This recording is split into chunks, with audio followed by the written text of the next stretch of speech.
Hey, Prime members, you can listen to Crime and Sports early and ad-free on Amazon Music. Download the app today. In the depths of an Atlanta forest, a clash between activists and authorities ends in tragedy. I'm Matthew Scher, and on my new podcast, We Came to the Forest, we expose the hidden truths behind a shootout that left one activist dead and countless lives forever changed. Binge all episodes of We Came to the Forest ad-free on Wondery Plus.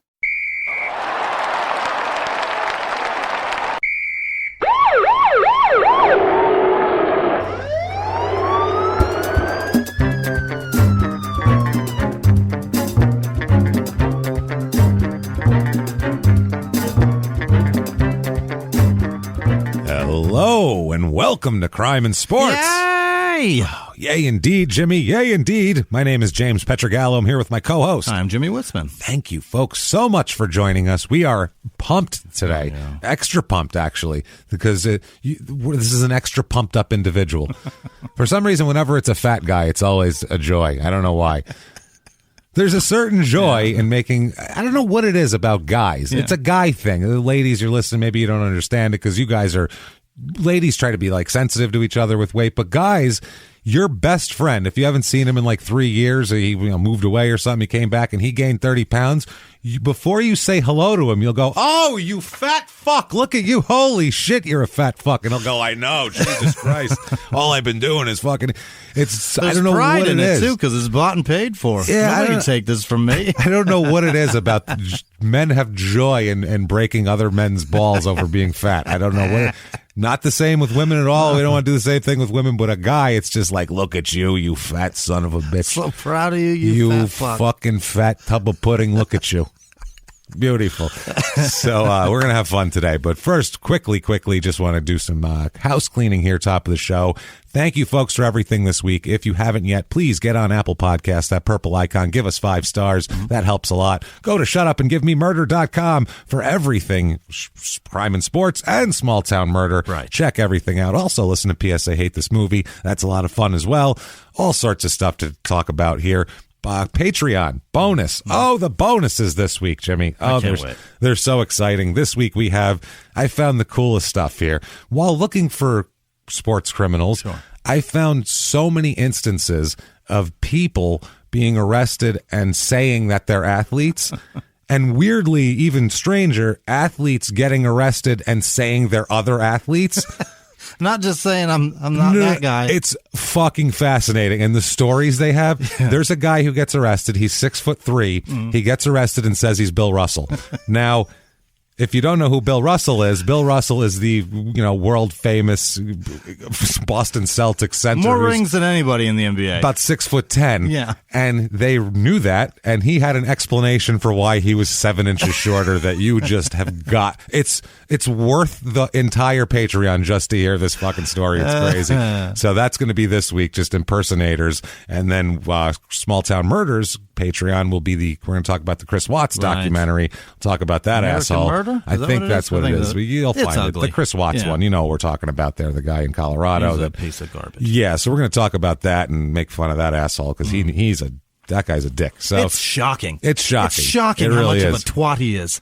That's what I'm saying. Ugh. So listen to that stuff. Well, you can get everything and everything else there for one low monthly price there. Patreon.com/crime and sports will get you everything there. So everybody over the $5 level. Right. That's right. Patreon.com/crime and sports will get you bonus stuff.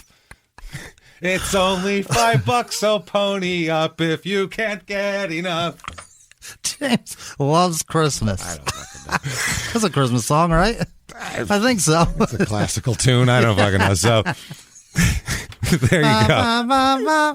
Oh, it's not. No, That's not Christmas at all. No, it's not Christmas, but it feels Christmas. Either way, there you go. Tchaikovsky or something. Yeah. So now you got that to get stuck in your head, I guess. That came out of my ass. Sorry about that. Sorry to do that to you guys. So Somebody's symphony. thank you for that. And then also, if you want to just get your name mispronounced by Jimmie, which any donation in any way will get you a producer credit, Sure, and a horrible mispronunciation at the end of the show. So you can do that over at PayPal as well, using our email address, crimeinsports@gmail.com. Yes. Let's get into this, Jimmie, because Great. we have a lot of man to discuss. so thick. A ton of man here. We're going to talk about Albert Haynesworth. Oh! Hey, everybody. He is a big fat fuck. He's a big guy. He's a jerk off. Yeah. Oh, boy. He's even been in the news recently. What? We almost did this about 6 months ago, and I'm so happy we didn't because more has happened since then. So it's an ongoing... Wow, is he a disastrous mess. And if you remember him, because he played recently, in the last 10 years he was Titans. still playing. Titans, Patriots, Redskins, most famously because he had one of the worst contracts in the history of football. They gave him this giant contract, and he was like, cool, so I'm going to eat for the next couple of years, and you can just pay me, basically. I can sure afford it. It's wild. So this is one of the stories of just sloth. Yeah. And he's the like the warning that they say, like, oh, you give these guys $100 million and they do this, basically, these football players. One of the filthiest players ever, too. Oh, dirty as fuck. So we'll dirty. talk about it. Dirty player. That's all I know about him is that he's fat lineman and he's filthy. And he never really gets it. That's the thing. No? That's what makes him a wonderful crime and sports subject, because he'll never really get it or understand what's going on, as we'll find out in this episode. Let's get into it with Albert George Haynesworth III. He's just a junior's junior. A junior's junior, everybody. And he's not just a third because like an uncle was named and he's... No. It's a line. This is a line. It's a lineage. As we'll find out later on also, again, this is the third... A junior's and a true junior's junior is Albert Haynesworth. That is such a successful name, Albert Haynesworth the third. The third. It sounds great. There's a British man that's a lawyer named. I was going to say it sounds like you are the head of a law firm, Haynesworth, and Johnson. You know what I mean? I feel like it's you, your dad, and until his I have a son partner. and make him get in here too, and we're going to fire Johnson. Johnson's Haynesworth, and Haynesworth, and then it's over. So he's the third. Yeah, that just tells you a lot. You would hear the story and go, "Man, I'm surprised he's not a third." Like that's how crazy. He's born June 17th, 1981. So he's, what? You think of him as older. Really? Because even when he was in his 20s, he looked like a 45-year-old man. I am the same age as Albert Haynesworth the third? The third. Yes, you are, sir. That is fucking unreal. You and the third are the same age. Isn't that crazy? I cannot get over that.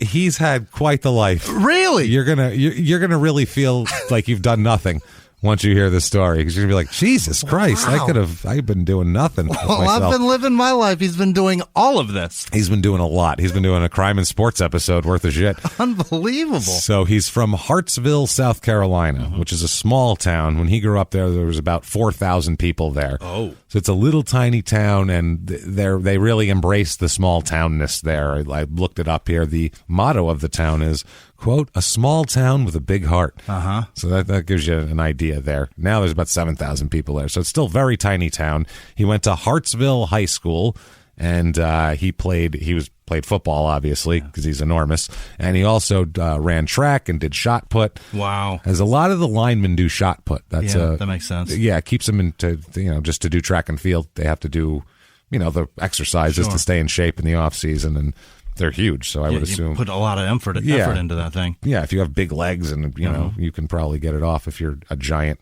person. So now there's going to be several times in this episode where we're going to interject a thing that Albert did later on in his life. A couple years ago, he put out an article called, quote, A Letter to My Younger Self. Oh, boy. Where he is talking to his younger self. When did he do this? 2015 or so, I don't know. In his 30s. Oh, in his 30s, He's already... A Letter to My Younger Self, okay? It's an article. And so every once in a while, when it's relevant, we're going to break in with the relevant part of the letter to his younger self and what he says older to his younger self while crazy shit is happening. Unbelievable. It's just perfectly reflective. So let's do this here. The first right here to start out with, Letter to My Younger Self. He starts out, quote, Dear 14-year-old Albert, which is great right there. Quote, I know your knees hurt so bad right now that you can't sit in the car for more than 20 minutes at a time, but don't freak out about it. It's just growing pains. Okay. Who is he? What?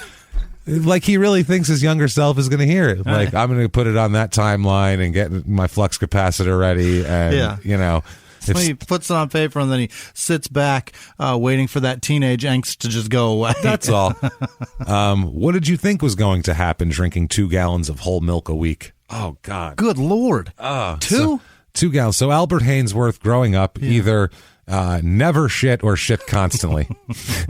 Either had a constant stream of diarrhea or shit, quarterly? How did you every play 3-4 months? Football with a stomachache every day? I don't know. He said, you start high school this fall, and you're just going to keep getting bigger. You're going to grow 5 inches over the summer, and when you show up for track practice on the first day of school, all your buddies are going to look at you like, dude, you got tall.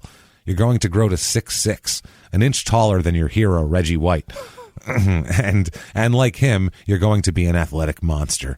During a playoff game your junior season, you're going to run down the field on punt coverage and stick out your arm to wrap tackle the returner, and you're going to clothesline him with so much force that he wraps around your arm and does a backflip. What? Jesus Christ. Well, he's huge. Yeah. The person he was tackling is he probably was 140 pounds. He's 300 pounds in high school. He's a fucking monster. He's 6'6". I love that he gives the excuse of what he was trying to do. Yeah, you're going to try to rap tackle him, but instead you're going to nearly kill the man. You're going to almost decapitate him. You're going to nearly kill a child. You're going to decapitate a sophomore. How do you feel about that?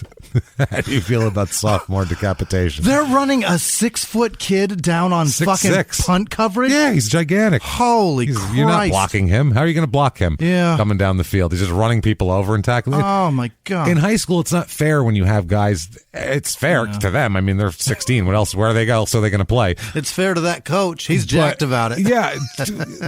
If you have these people who are adult-size humans that we talk about all the time that are these huge, giant people, and you put them in with a bunch of children, right? And you let them fucking tackle them, it's crazy. I love seeing it sometimes on it's high hilarious. School coverage of like somebody that's in the NFL now, and you see him playing, and you're like, well, obviously they're going to play. Look at him. You could see a man from a helicopter. You could watch. Not even from like bird's eye. You could be a mile up in the sky and you go, oh, look at that. He's one kid. Jesus Christ. He's running all over everybody. You'd see it. What is that? The undercover cop in the high school? That's what I mean. They let the narc play. He started 3 years at Notre Dame back in his early fucking 20s. 20 years ago. Yeah. Our narc was a very prematurely gray running back. I think our narc did do some sport. I'd have to look it up. I think he did, though. We had a narc that he was a fucking 30-something-year-old man. He busted like 12 kids from our school for selling joints, James. That's like pathetic. $5 joints. That's pathetic. They ruined their lives till they were like 25. He 21 Jump Streeted them for fucking Jesus Christ. That seems a little extreme. In English class, we had to do an essay about like what would our lives be if we could choose, and he just wrote that he wanted to be an undercover cop. That's beautiful. Very, very. We had no idea. There's deep cover this there. This guy with the beard. It's deep. He goes out in the parking lot and fucking. If I could do anything else, I would probably bust high school kids for selling $5 joints. He goes out in the parking lot and puts like Journey on, and everyone's like, "What's up with this guy? Who's this cunt?" Yeah, he's a weird guy. Seems older. We had this guy in school. Bizarre. Who everybody thought was a narc for like 2 years. People treated this motherfucker like shit. I mean, they were like, yeah, fuck you, narc. He looked older, and it turns out he was not a narc. He was this girl I hung out with's brother, and it turned out when I met her, and he was there, and I was like, oh my God, what the fuck? And it was her younger brother. He was a kid, man. He was a child. Like he just looked older. Unbelievable. And had a gait about him that made him, for some reason, look like a narc. He's just a nice kid who everybody thought was a narc. And he was like, I don't know why everybody says that. He wasn't a narc at all. I smoked weed with him and everything. He was a nice kid. He was just fucking, everybody thought he was a narc. Just looked like a man. Hilarious, though. People were, I was mean to him. Everyone was. No one would talk to him. If he walked anywhere near, people would like stop walking, turn away from him. Fucking kid was fine. The hot girl in our high school had a crush on the narc. And then at the end of the year, near the end of the year when they busted, like 7 to 12 kids didn't show up for like the last couple of weeks of high school. And we were like, what the fuck happened to them? And then it came out that they all did got a sweep. busted. Yeah. woke him up. That's beautiful. 6 a.m. That's hilarious. I saw two of the kids That's afterwards, awful. like So 2 years stupid. later. Their lives were fucked, dude. They had to go to like charter high schools because the high schools wouldn't allow them. Weed's a fucking felony in Maricopa County up until last week. So, yeah. Now that's good, though. The new law will expunge their records. Does it expunge? It expunges marijuana records. That's why the law is really Yeah. that's why it's good to have a ballot initiative one, because the legislature would have never put that in there. That's one of those. Jesus. So, yeah. It doesn't give two of the kids that I know their fucking 8 years of life back. No. This kid that we thought was a narc, I when I walked in his room, and first of all, she said it was her little brother. That gave it away. And then I saw her over his bed. He had a little Kim poster. Oh, little Kim, the one where she's like squatting down with her crotch out. And I'm like, I don't think that's an undercover police officer. Oh, it's the one with the car in the back? Is that a car? I don't remember. She's the one where she's squatting and just her pussy's in there. Straight ahead of you. It's dead center, bullseye pussy. I think that was the album cover. Yeah, it was. It was the poster right. of the album cover. Everybody had that fucking poster in the 90s, and so did he. And I was like, oh, no. I've made a huge mistake. He's a normal kid. Yeah, I remember telling everybody, that kid's not a narc. And people were like, real? I'm like, I smoked weed with him. And they were like, oh, no. Everyone Under a felt Lil bad. Kim poster. Under a Lil Kim under the shade of Lil Kim. Underneath the shade of Lil Kim's pussy, we smoked the fat blunt. And I feel that he's okay. Likely not a narc. Likely not a narc. So, yeah. Anyway. So Albert says, quote, does a backflip, Yeah. The crowd is going to react like it's pro wrestling. Don't worry, the kid will be okay. I hope so. This is going to be your first experience of playing with so much adrenaline that you're straddling the edge. It will feel like an insane kind of control. You need to learn how to rein this in. More on that later. Mm-hmm. So that's his message to high school Albert there. So he needs to learn how to rein it in. By the way, don't worry, he'll survive. Yeah, rein it in. He will lose the use of his legs, but he's going to be okay. Right. Rein it in. Spoiler alert: he never reins it in, as you might imagine. Yeah. In high school, apparently he had as a junior, he had 150 tackles, 56 tackles for a loss. James, they play like 16 games. Yeah, 56 tackles for a loss is like what, guys, an NFL career, they have 56 tackles for a fucking loss. Right. That's a huge thing. So basically, they'd snap the ball. He would just push over the guy in front of him and tackle whoever had the ball. That was the way it was. 6 sacks and 6 fumble recoveries. That's as a junior. Wow. And then as a senior, he had 110 tackles, 51 quarterback pressures. That's a lot. The guy's just throwing it away. No! Get him away from me. So he's a beast, basically. He's a giant person. He's on the field. I mean, you'd see that kind of physical aggression as a college coach, and people are drooling, I'm sure. So, okay, back to the letter to my younger self again here. Quote, in the state championship game, you're going to rack up 15 tackles as a defensive tackle. Colleges will start recruiting you hard after that, and things are going to start happening very fast. Remember that you're just a kid from a town of 4,000 in Hartsville, South Carolina, because when you get to the University of Tennessee, you're going to feel like a very small fish in a very big pond. This feeling won't last, but it's going to feel that way for a while. You're going to have some very lonely moments. Mm-hmm. So that's some foreshadowing here. Don't forget where you came from. Don't forget where you came from. Don't think you're hot shit. And spoiler alert. He's hot as shit. He does not heed his own self. If only he had that voice in his head back then, maybe it would have helped. But now his voice is just as dumb. He does just as stupid shit now. It's not like he had like turned a corner when he wrote that. So I don't know what plane of he had a moment of understanding he went on for a minute to where he was like, I get it now, and then he went out and did something stupid again because he's a fucking moron. Yeah. Where do you see the dumb shit this guy does? Anyway, he's got a bunch of problems, anger issues, they say, on and off the field in high school. That makes sense. Yeah, he's got a lot of anger issues. He's the type of guy that will like rage out for a second and then afterwards he's like, I don't know why I did that. Like, he's that kind of guy. Why is he so mad? I don't know why he's so mad, but he's got like this thing. They said he had a problem with attitude, a little problem with his work ethic because he's so talented, which is as common a problem as you're going to get for a kid who's physically dominant over everybody without trying. It's like, well, why would I work hard when I have 51 quarterback pressures this year. I don't need to work hard. Find another person in this city that's as big and talented as me. I just push that guy over and go, and that's how it works. 4,000, I'm the one. Yeah, but it's weird that he's big and mean, guys. A lot of times that size aren't mean. Yeah. Like they talk about hunger. They don't have it because we talk about like Dwight Howard and guys like that. He's so docile. That people fuck with, and they say that they're docile, but what they don't understand is if you weren't a large child, they teach you, because I was a big kid, they teach you, everybody tells you to take it easy on everybody when you're a kid. Don't do that. Don't do that. Don't take it easy. You'll hurt them. When you play with kids, you know to take it easy, otherwise they don't want to play with you anymore. Shit like that. So and if you're that much bigger, I can't imagine it's a different world. So their whole childhood, they're trained to not go all out, not do that because you want to hold back a little bit because you're so much bigger than everybody.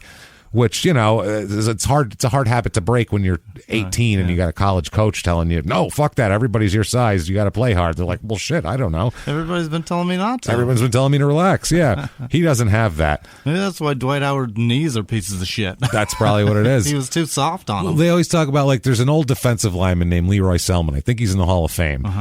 He is a Tampa Bay. He was like the first star in Tampa ever. Okay. And his brother was also on the team, a guy named Dewey Selman, who was a linebacker. Yeah. And Dewey was way smaller than Leroy. Leroy was the star, number 1 overall draft pick. I mean, he's a star. You can tell by the names. But his brother was smaller, but his brother was a bad motherfucker, apparently. Really? His brother, I was reading this book, and they said, like, basically, when Leroy knocked you down, he'd help you up again. When Dewey knocked you down, he'd step on you on the way off and tell you to go fuck yourself. That was the thing. They said if he had half of his brother's meanness, he'd have been the greatest player in the history of the world. Yeah. So they always say, like, guy Reggie White, amazing greatest player in the world. Sweetheart of a man. Sweetheart of a man. On the field, he wasn't exactly, but he still was. He wasn't mean. They always said, like, in the 80s, like, if he had half of Lawrence Taylor's because Lawrence was a mean motherfucker on the field. If he had half of that, like, there would have been no stopping him. He would have been the greatest player to ever play the game, hands down. He just was a little more. Instead, he was God blessing you as he was picking you up after a sack. Yeah. He'd tell you, son, don't do that. Whereas LT'd be like, all right, motherfucker, and on the next play, bitch. Do it again, bitch. Break your fucking legs. Look up the LT highlights. They're so much fun to watch. Just look like the one. He's just. He would grab people by their jerseys and just fling them in another direction. That's a 230-pound man you just threw with one hand. That's not normal.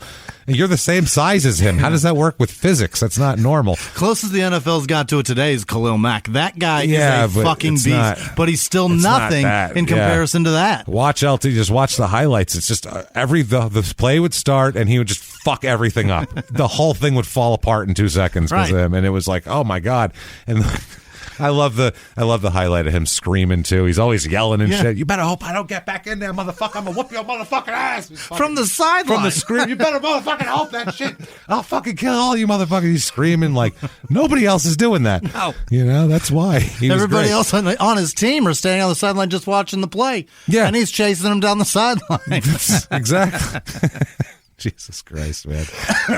So. He's going to go to Albert's going to go to Tennessee. He said that his high school coach said, quote, Albert was from a good family. His mother tried to do right by him.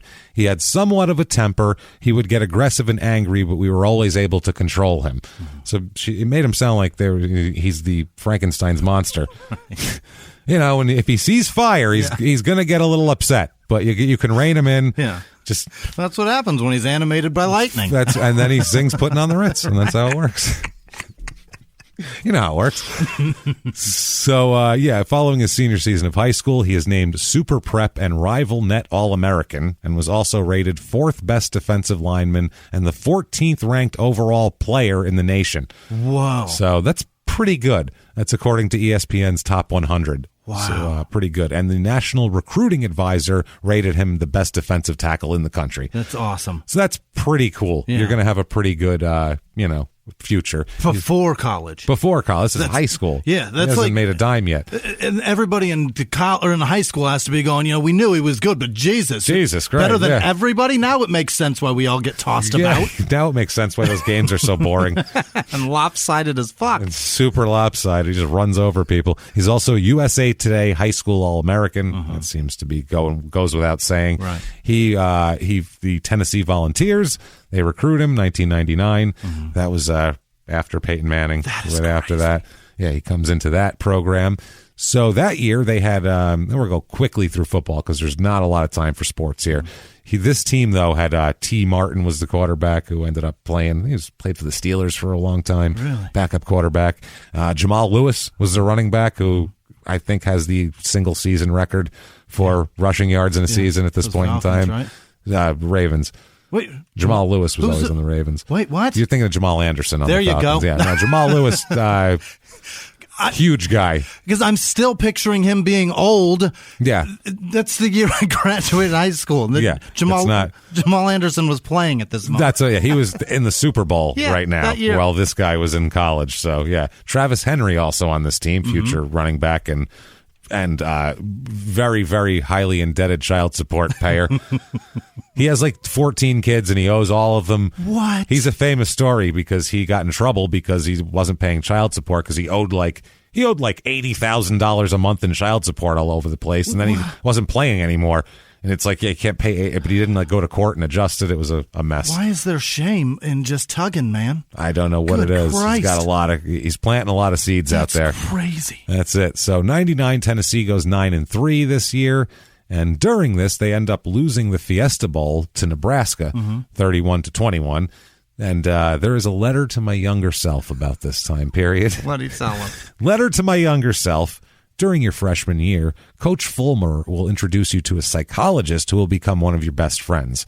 He'll listen to your problems when you're struggling. You'll go tubing and water skiing on his boat and hang out with him all throughout college.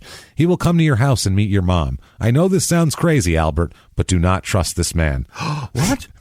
As soon as you decide to declare for the NFL draft, he will say, I do some investing on the side. I've been helping other guys out for years. You should let me handle your money. Oh, no. Grooming. That's called grooming. Oh, no. Groom this kid through. That happened to him? Oh, yeah. He's got lawsuits and everything else later. Jesus. His money does not go far.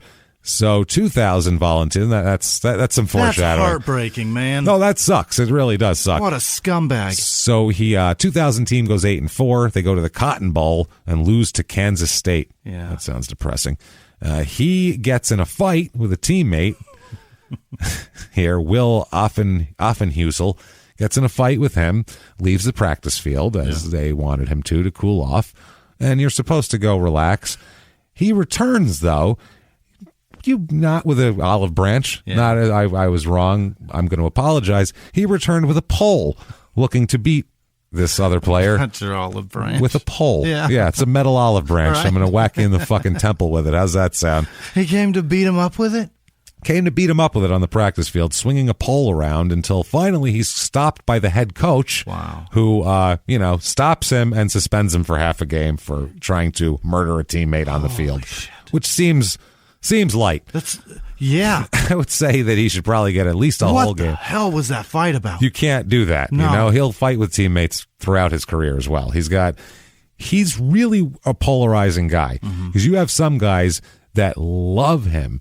Heart and soul of the team. He's this and he's that. And on the same team, there's guys like, he's the worst human being I've ever met. He doesn't give two fucks about the team. He can suck my dick.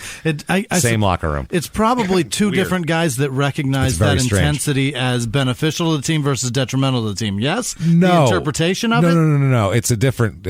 his teammates that don't like him all say he's a fucking lazy shit. Really? That doesn't give two fucks about anybody but himself. That's what they say. And the guys that like him. So it's I don't know. Tell you both sides. You can decide. I don't know. So that's wild. I never met the guy. 2001 Volunteers. They go 11-2 and go all the way to the Citrus Bowl. They finished 4th in the AP poll, which is pretty good. They beat Michigan 45-17 in the Citrus Bowl. And that's a pretty good team, too. He is second team All-SEC that year. Awesome. Which is good. And there's a lot of good players in the SEC. And his college stats altogether, he had what is this? I think this is for his senior season. 66 tackles, 5 sacks, 31 quarterback pressures, 20 tackles for a loss, and 9 pass deflections. That's pretty good. Yeah, he's also got big, long arms. He's 6'6". He's enormous. 6'6", over 300 pounds.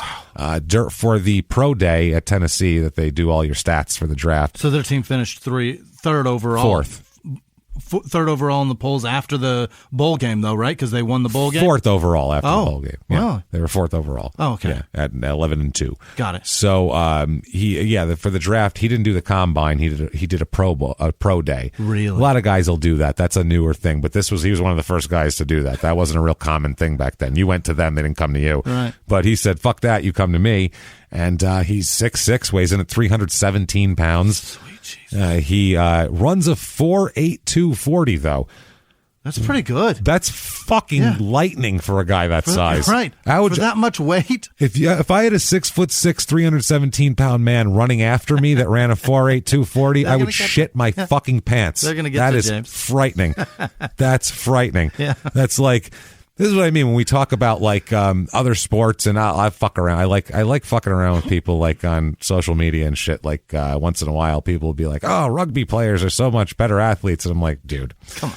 Yes, they're better. They have better cardio probably, but that's a different thing. For longer. Yeah. But if you put an NFL player like Albert Haynesworth on a rugby field, there would be not a lot of them left with him by the end of the first period or whatever the fuck segments of time you break it into. There'd just be a lot of blood around. Very little scrum hanging around. He'd be throwing people. You're too small. So it's just there's not the same level of 4'8", 6'6", 317. Put those numbers in your brain.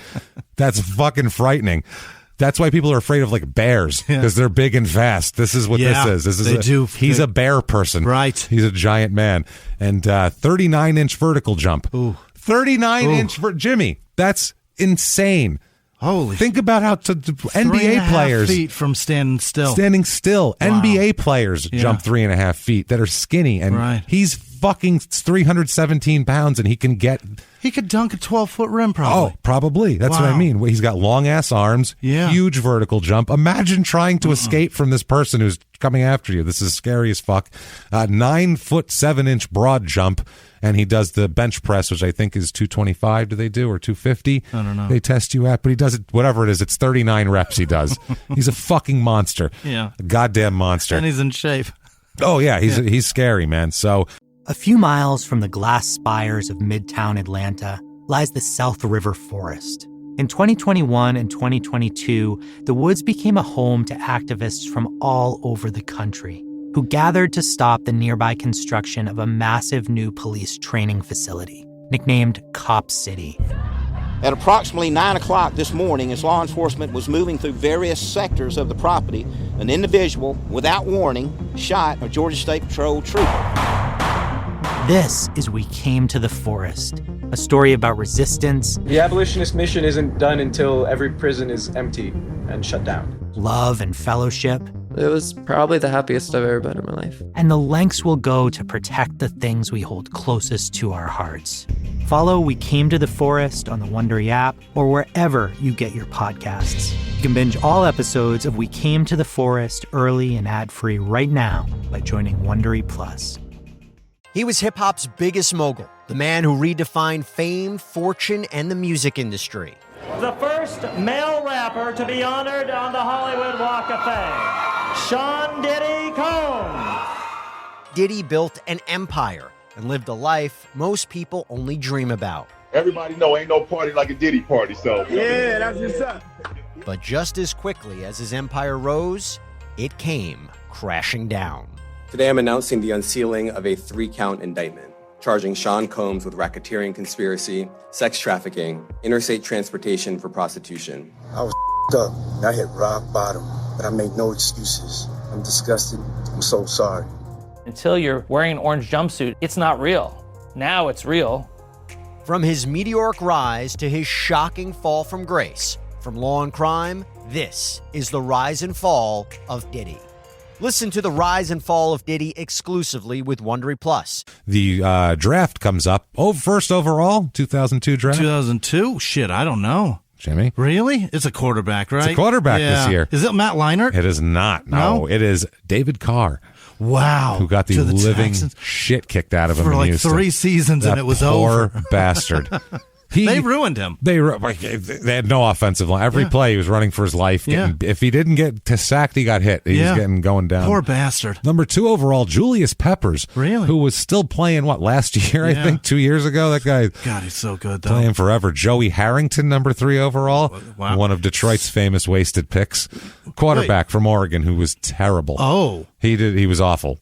I just mixed Joey Porter and the defensive LeVar Arrington. That's what I mixed together right there. Arrington and Harrington. That's hilarious. And Quentin Jammer's in here, some tackles. Roy Williams, a defensive back in this whole thing. Levi Jones, I see. Dante Stallworth. Oh. Jeremy Shockey, number 14 overall. Number 15 overall to Tennessee, Albert Haynesworth. 15th overall, baby. So that's a lineman. That's amazing. Yeah. So you could have had him, or later on in the round, Ed Reed was picked. He turned out to be a Hall of Famer, so that wouldn't have been a bad pick. Pretty solid. Yeah, Phillip Buchanan, the really good cornerback for the Raiders for many years there. There's a lot of really Javon Walker, the decent wide receiver for the and then it for went the Packers. bad for him, James. Yeah. It really did. Jeremy Stevens in this draft. Oh, no. So we've talked about this one. So, yeah, a lot of people. Clinton Portis, second round, has even got a lot of good players in it. Tank Williams, who I'm sure will have his own episode at some point here. Oh, Tank Williams, he got arrested 100 times. Undrafted in that draft, James Harrison, great linebacker. That's who I was thinking of. And Bart Scott also is a great player for years and years. Both undrafted in this draft. So bad defensive scouting in this draft, we'll say. Also, right around this time, he has a son, Albert does. A son is born. No. Ashari. What? He goes with Ashari. Of all of that, he has all the reason in the world to be proud of himself. And no. Ashari. I'm going to buck these trends. I mean, we don't know if that's, who knows, a family name of the woman he's with. I'm a mess enough for all of us. I can do that. Nobody else needs to be Albert for now. So 2002 in Tennessee, they talk about Tennessee's coaches before the draft had been warned. Oh. Basically, his coaches at Tennessee were like, great player, great this and that. He's got there's some hiccups. Sure. A great car. When you get it in third, it's a little, the gas sticks a little. It's one of those type of things. Like, you want to watch out for that. Yeah. They said that there were lines he tried not to cross, but often would. Basically, they called him headstrong and confrontational, and they did say that he had a poor attitude. So he wasn't real into like doing what he's told, that sort of thing. Which, I mean, that's kind of, it's a pain in the ass, but he's amazing at it. That's the thing. So now the coach that was warned about him said that he also thinks about Albert that he's, quote, maybe the smartest football player I've ever been around. Brilliant. When he talks, he's not fucking dumb at all. No. He's really smart. He's just an asshole. That's the problem. Is that Fisher? No, this was one of the position coaches. Got it. So he makes a $3,700,010 signing bonus. Oh, that's I don't know why the 10 is in there, but fuck me all up. So this team was Steve McNair's team, obviously back then. Eddie George, the running back. Wow. This is like that classic.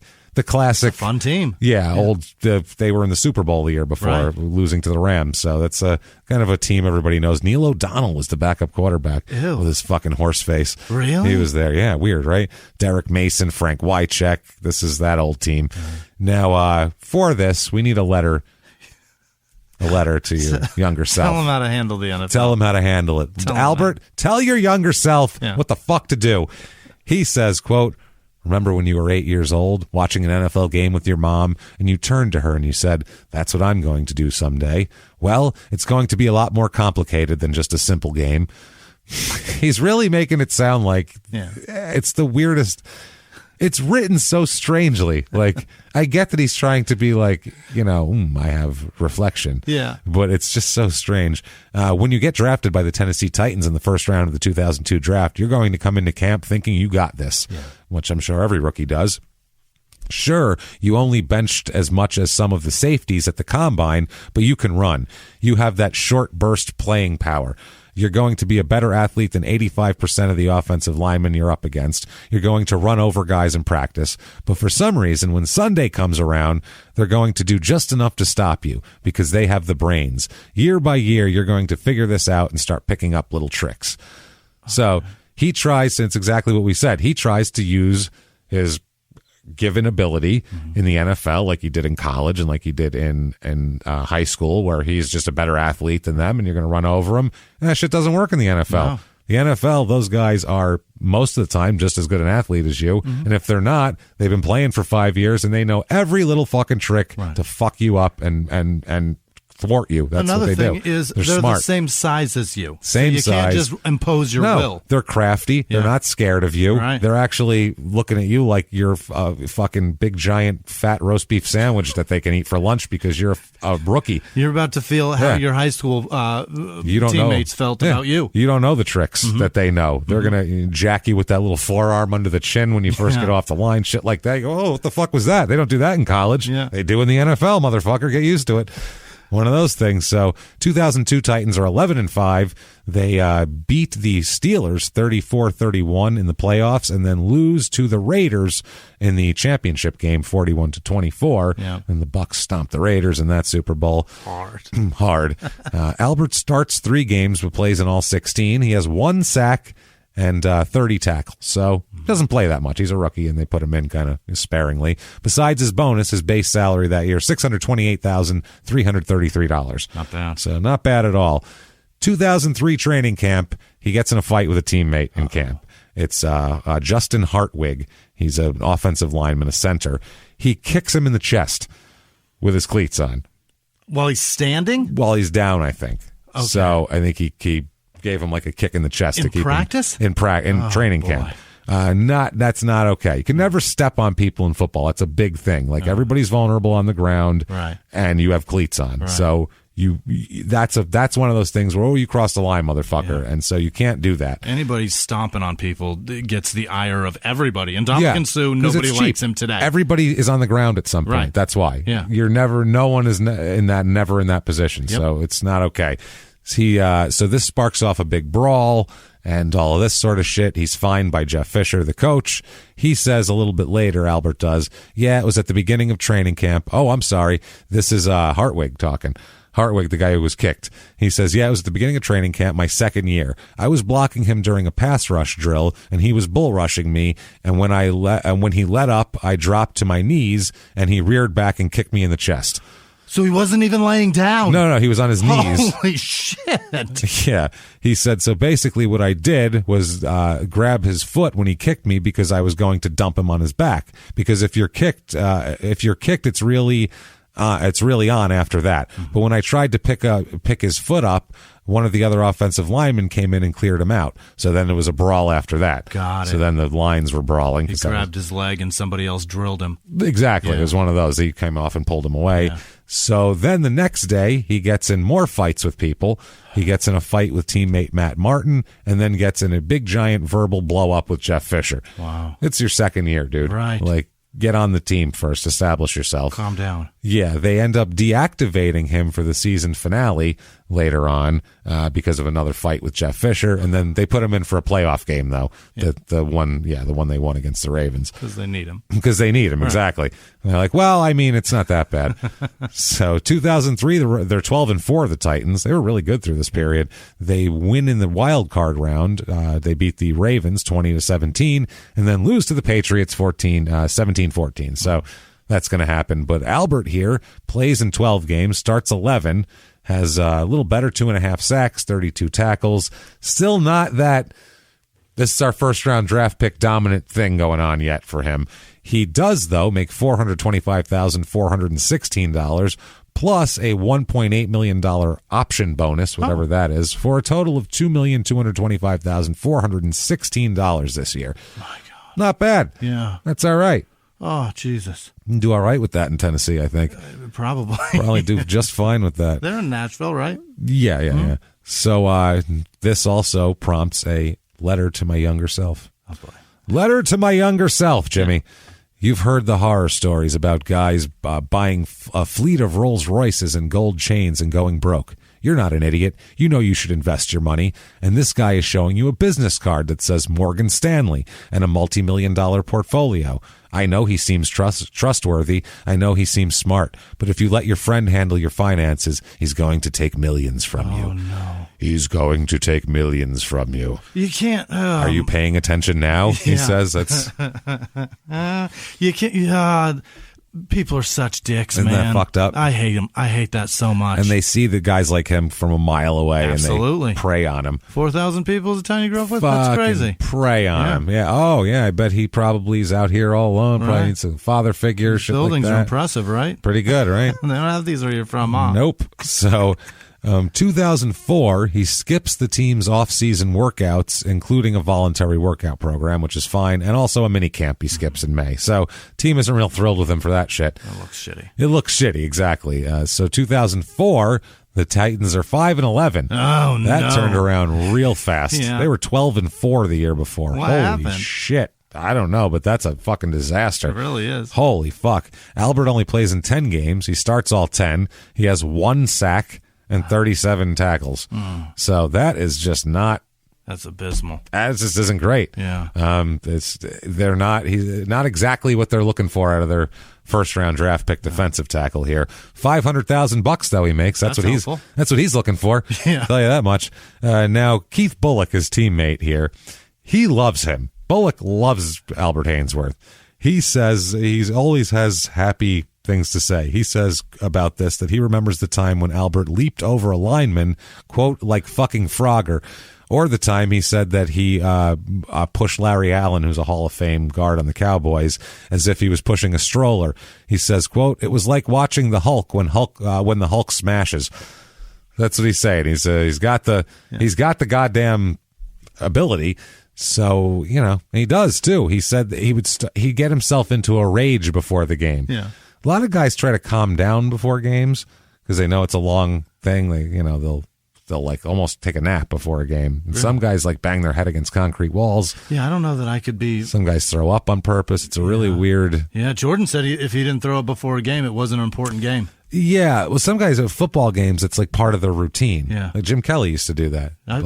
Do this, do that, throw up, go out there and play. That makes sense. It's a weird thing. Like, it was always known for it. It's a strange thing. He's not bulimic? No, he'd just throw up before the game. It was a thing that he had to do to get his clear stomach out. Good for him. Otherwise, he'd get all jumbly. Good for him to be able to control that. Yeah, good for you. Good for you, Jim. Well, I don't know. You know what? He never got chunky, so maybe that's just how he controlled his weight. I'm not sure. That's terrible. So he used to watch violent movies before the game, and then he wanted something where everybody was dead at the end. That was his main goal here.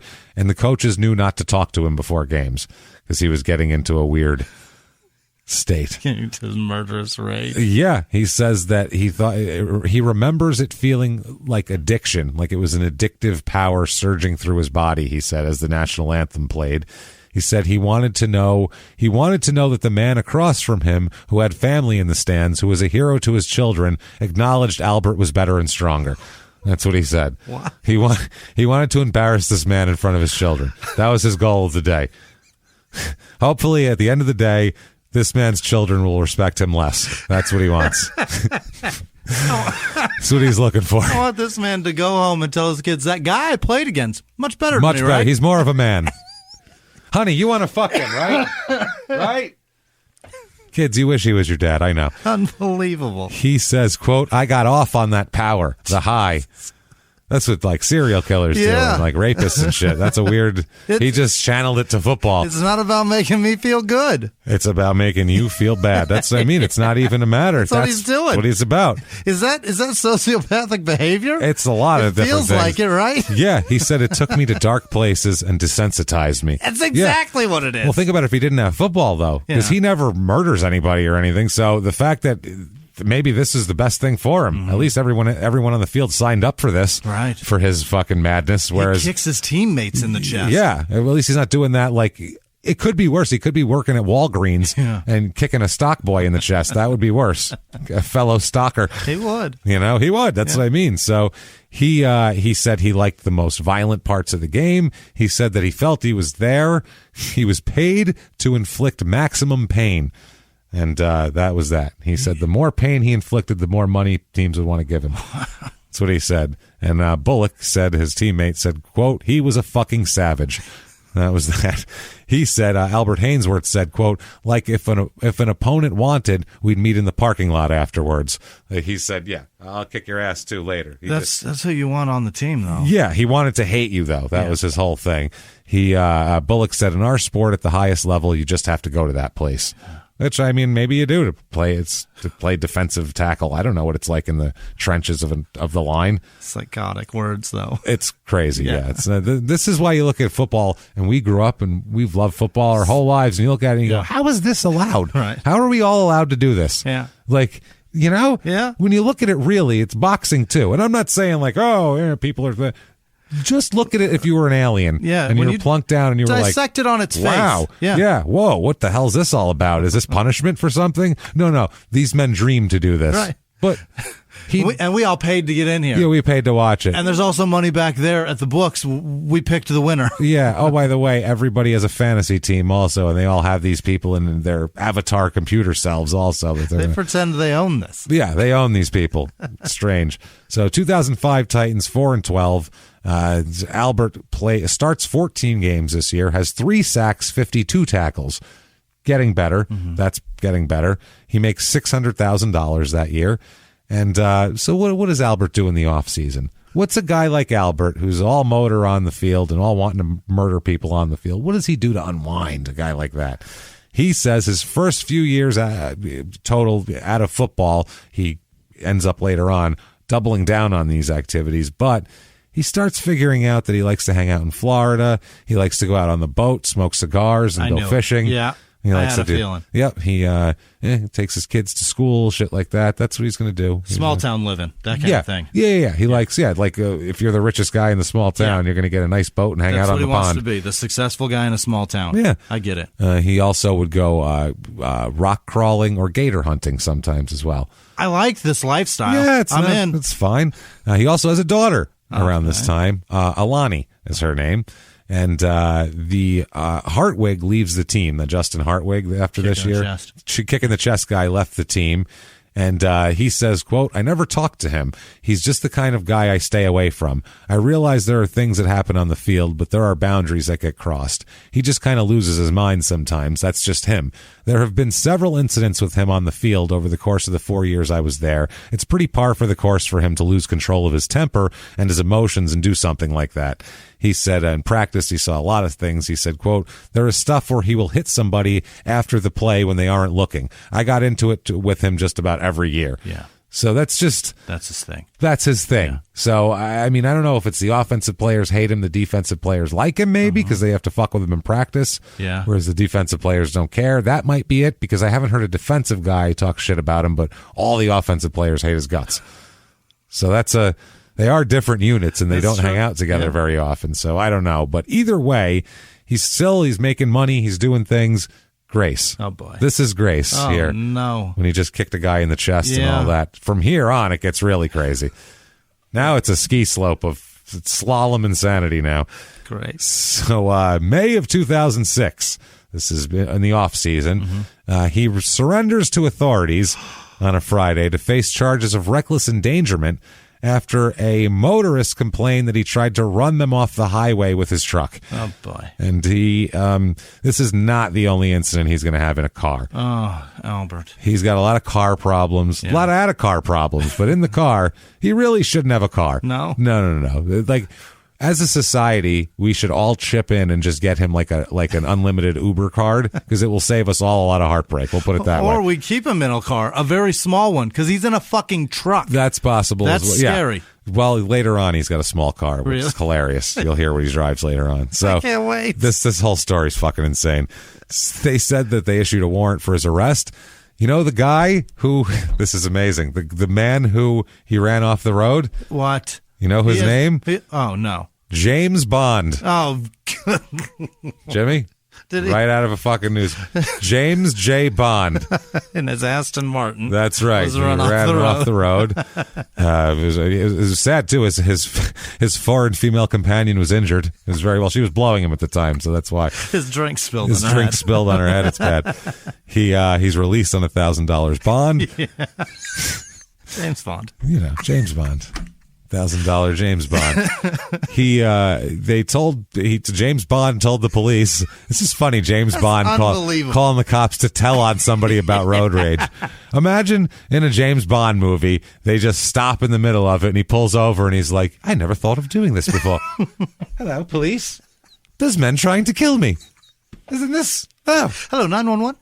This is Bond. James Bond. They're following me, and you know how it is. It's just you've seen the movie. When they, the whole there's little mini missiles and things coming toward me. I could use some assistance.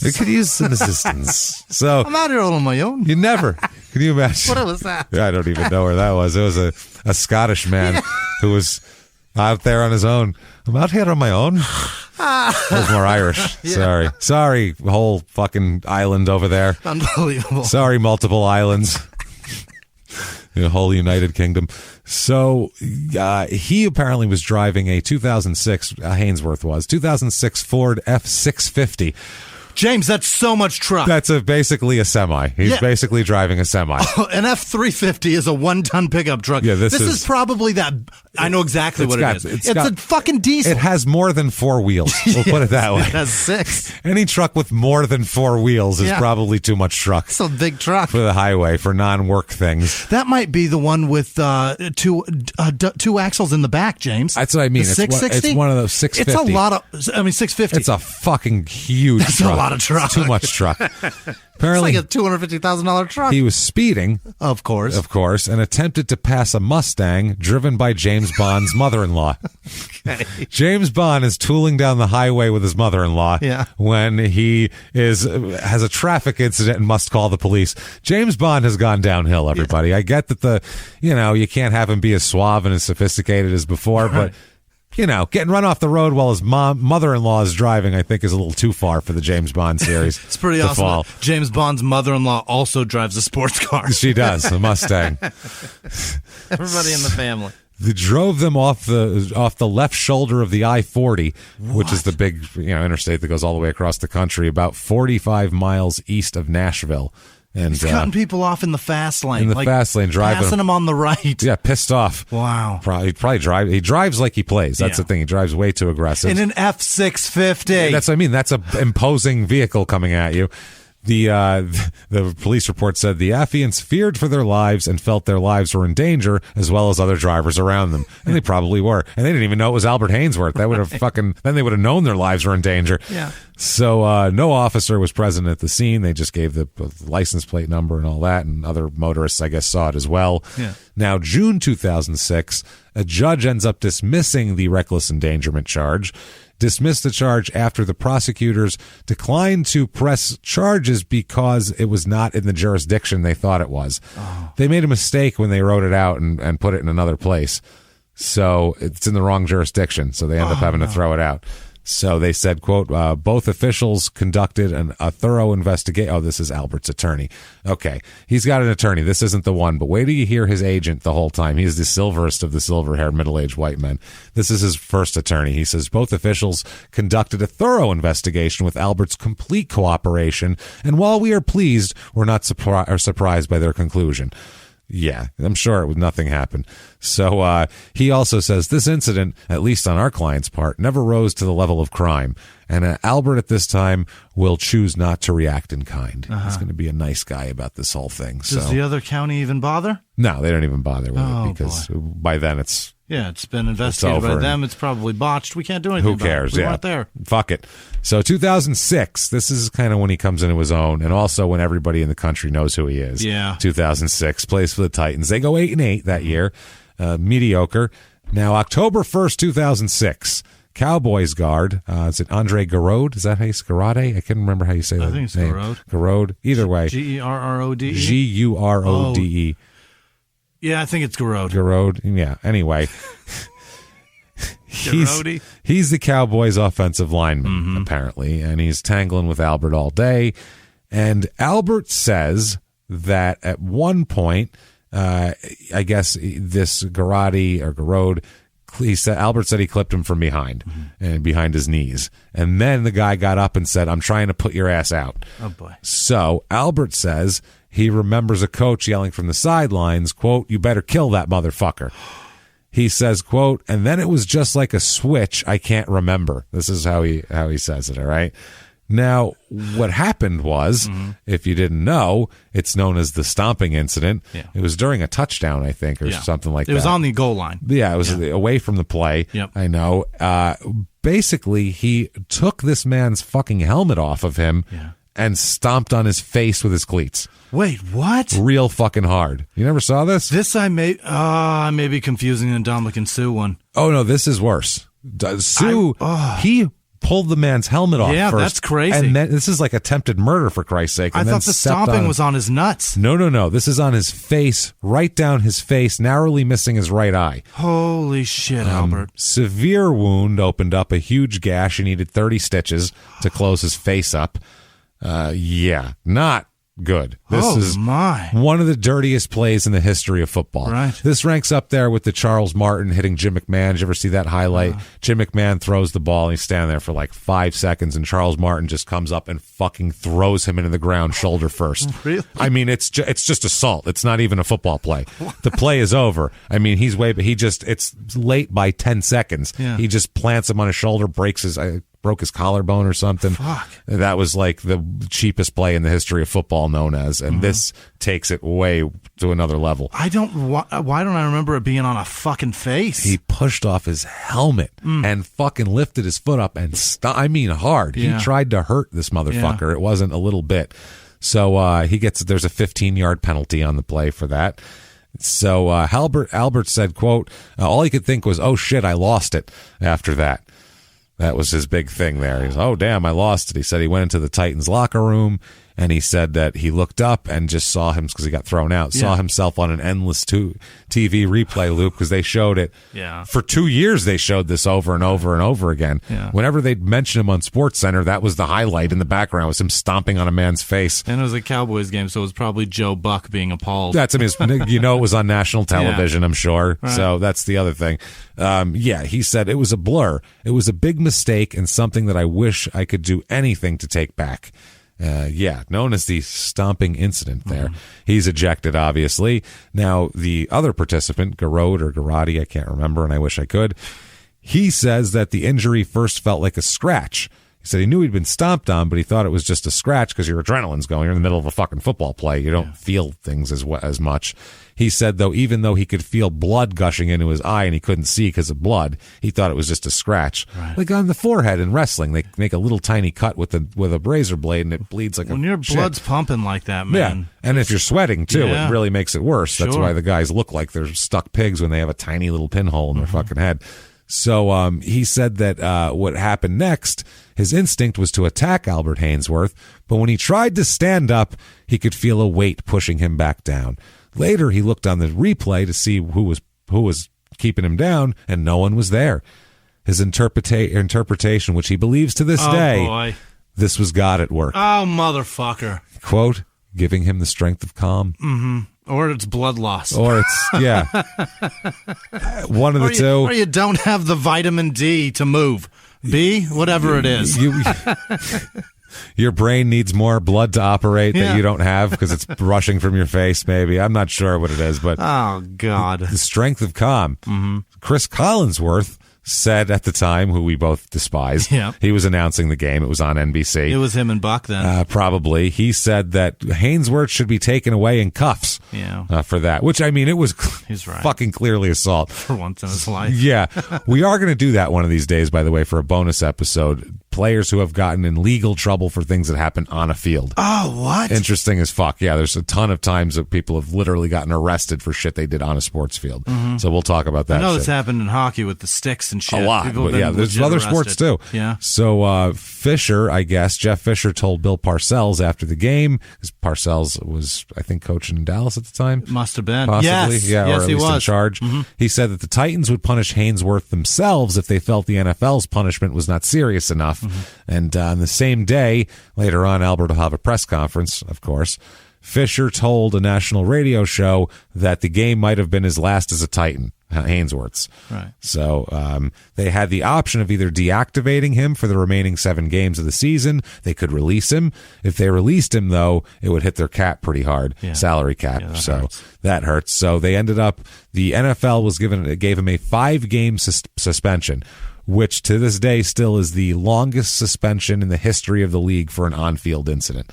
Really? Longest in the history of the league. You've got to stomp a man's face, narrowly missing their eye, you have to, after pulling their helmet off. You have to do a criminal act. And you still will not lose half the season. Nope, 5 games. Before that, the longest was Charles Martin spiking Jim McMahon into the ground. Unbelievable. That was, And now it's dragging a woman out of an elevator unconscious. That's off the field. Yeah. Oh, plenty of that, because guys were suspended for years for drugs before that, too. That's not it. This is for on-the-field incidents. Longest ever for an on-the-field incident. Is it still that way? Yeah, still to this day. Never one's ever been suspended more than 5 games for an on-field incident here.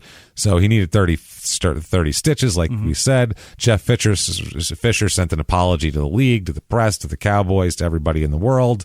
Albert Haynesworth had to tell afterwards, he said, quote, "What I did out there was disgusting. It doesn't matter what the league does to me. The way I feel right now, you just can't describe it." So I guess he said the Cowboys guy here got stomped on. He reached out to Haynesworth the next day. Really? He says, quote, "Man, what did I do to you?" Yeah. Is his recollection. And he says Haynesworth said, quote, "You didn't do anything." That was it. That's all he said. It was just some shit I needed to do. What? I've got to play you again someday. That's what I mean. That's fuck. I did nothing. So, of course, they asked the Justin Hartwig guy about it, because he's had this incident. Albert, remember when you got kicked? Remember the cleats? You know, what do you know about the wrath of Albert's cleats? Right. So he says, quote, "Obviously, it was a real shocking deal. It was unimaginable for a football player to do that to another football player. But knowing Albert and what he's done in the past, it didn't surprise me at all."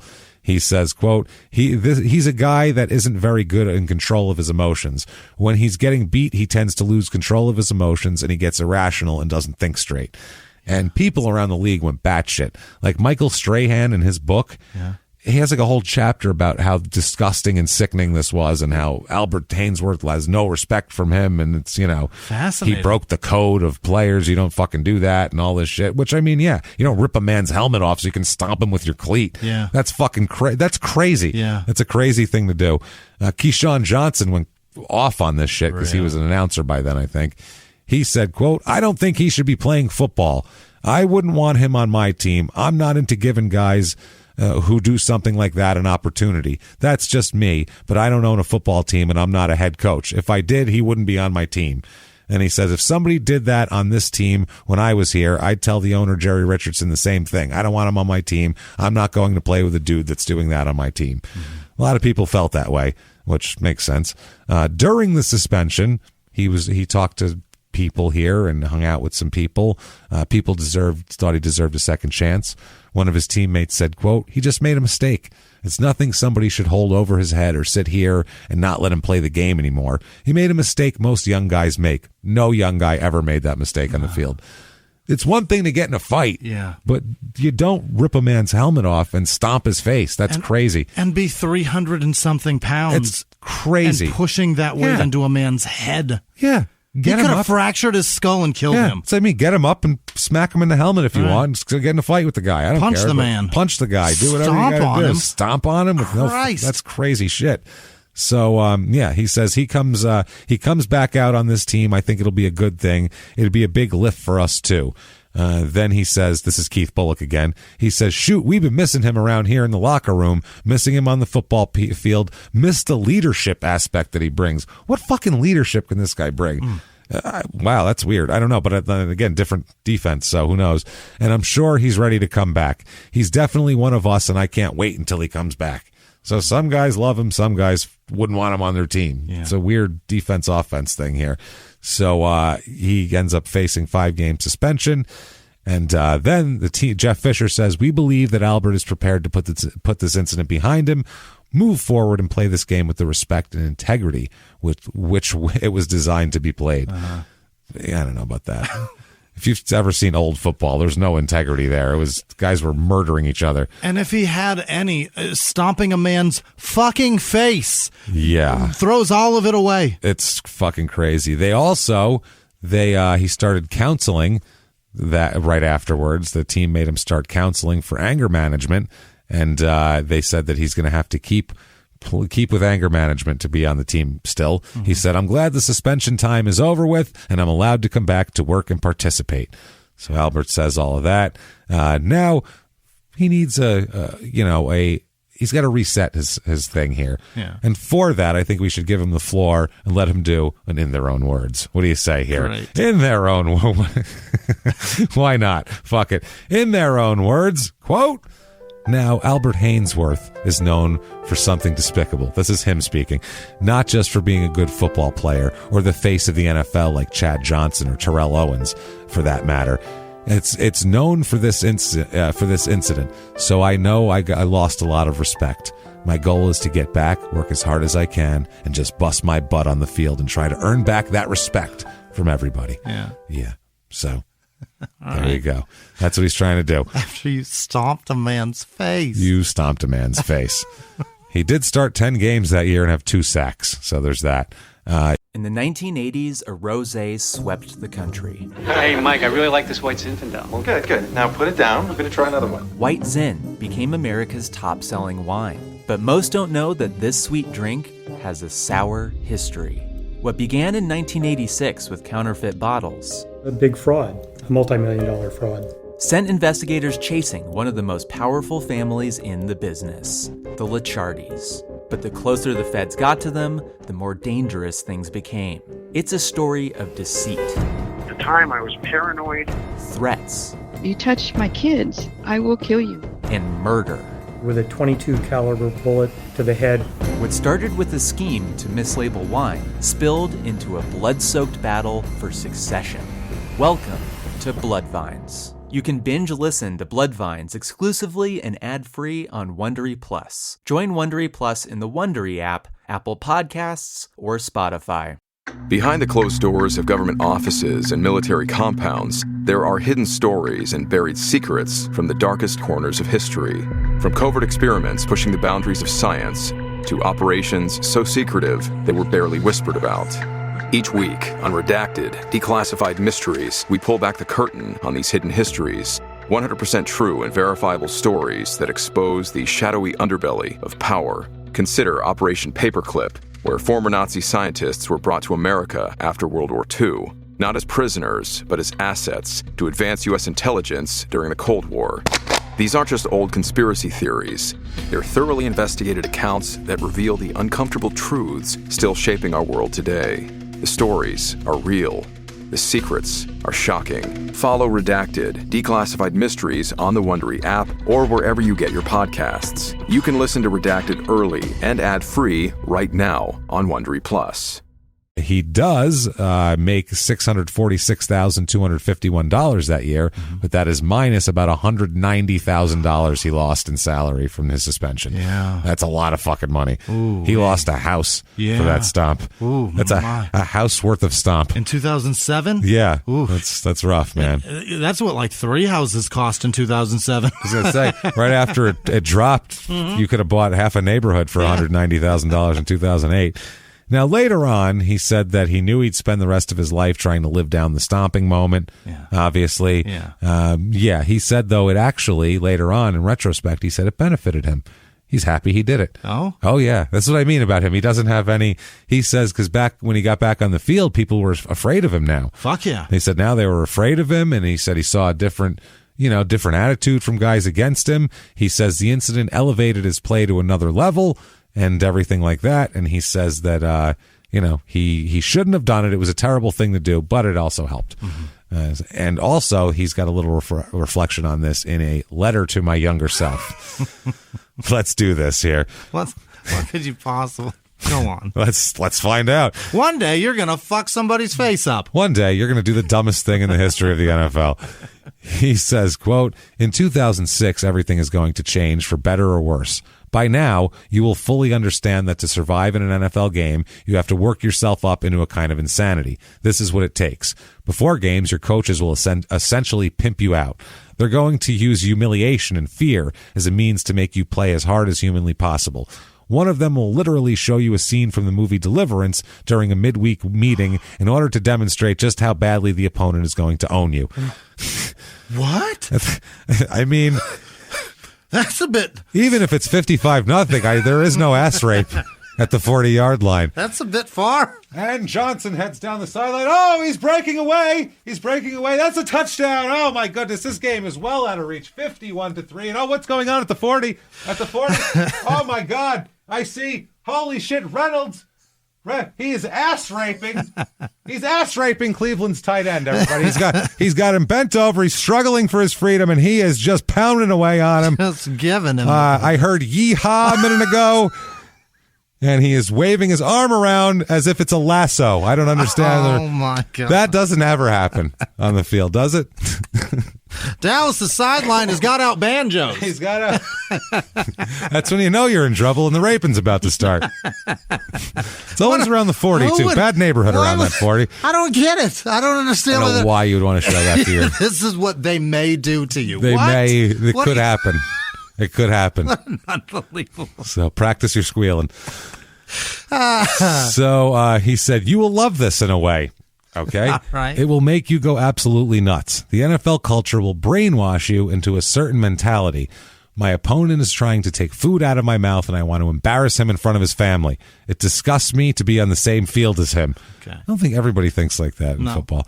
He says, you will approach the games as a war. I don't mean that as a cliche. There will be many times when you feel like your opponent is trying to steal your entire life. In October 2006, you'll be playing against the Dallas Cowboys, rushing against the guard like you have thousands of times before when you get your knee clipped from behind. You'll get up furious and see that it's the center who hit you. This is an unspoken rule among linemen. You don't do that. But maybe it was an accident. You say, what the hell was that? You ain't man enough to block me straight up. He'll say, nah, I'm trying to put your ass out. Oh, boy. This will be one of the most significant moments of your life. You will go to the sideline and your vision will be red. Not as red as his because his eyes are covered in blood. You can't see through. Jesus, that's a sheet of blood. Fuck, man. You will be madder than you've ever been in your entire life. A switch will get flipped. You will not be able to control the monster, and you'll step way over the line for the first time. He also kicked a man in the chest on the field. I know this will seem impossible to you, but you will stomp on Andre's head, cutting him above his eye and causing him to get 30 stitches. At that moment, you will never be looked at the same way again. And the complicated thing is, this is going to help you on the football field. Even as the media and the league is vilifying you, the irony is this mistake will put you on the radar of everybody in the NFL. Guys will think you're crazy. When you return from suspension and you play against the Eagles, an offensive lineman's helmet will come off at the end of the play, and he will just look at you scared shitless.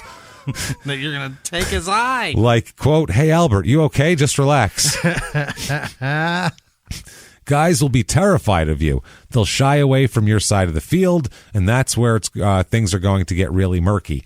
On one hand, people expect you to flip a switch and be a killer when you're on the field, and on the other hand, they expect you to be able to instantly switch it off when it's over. Should you embrace the bad guy? Is that who you want to be, even if that means a success in the short term? I still don't know if I have the answer for you, Albert. You're talking to yourself. I don't know that I'm done with this yet. Wow. What I do know is that I believe you'll make back-to-back Pro Bowls in 2007 and 2008, and you'll start to believe that you're unstoppable, that you can do anything. That's when you're going to do something really dumb. If nothing else, listen to me. If nothing else, listen to me on this, Albert. Do not leave the Tennessee Titans.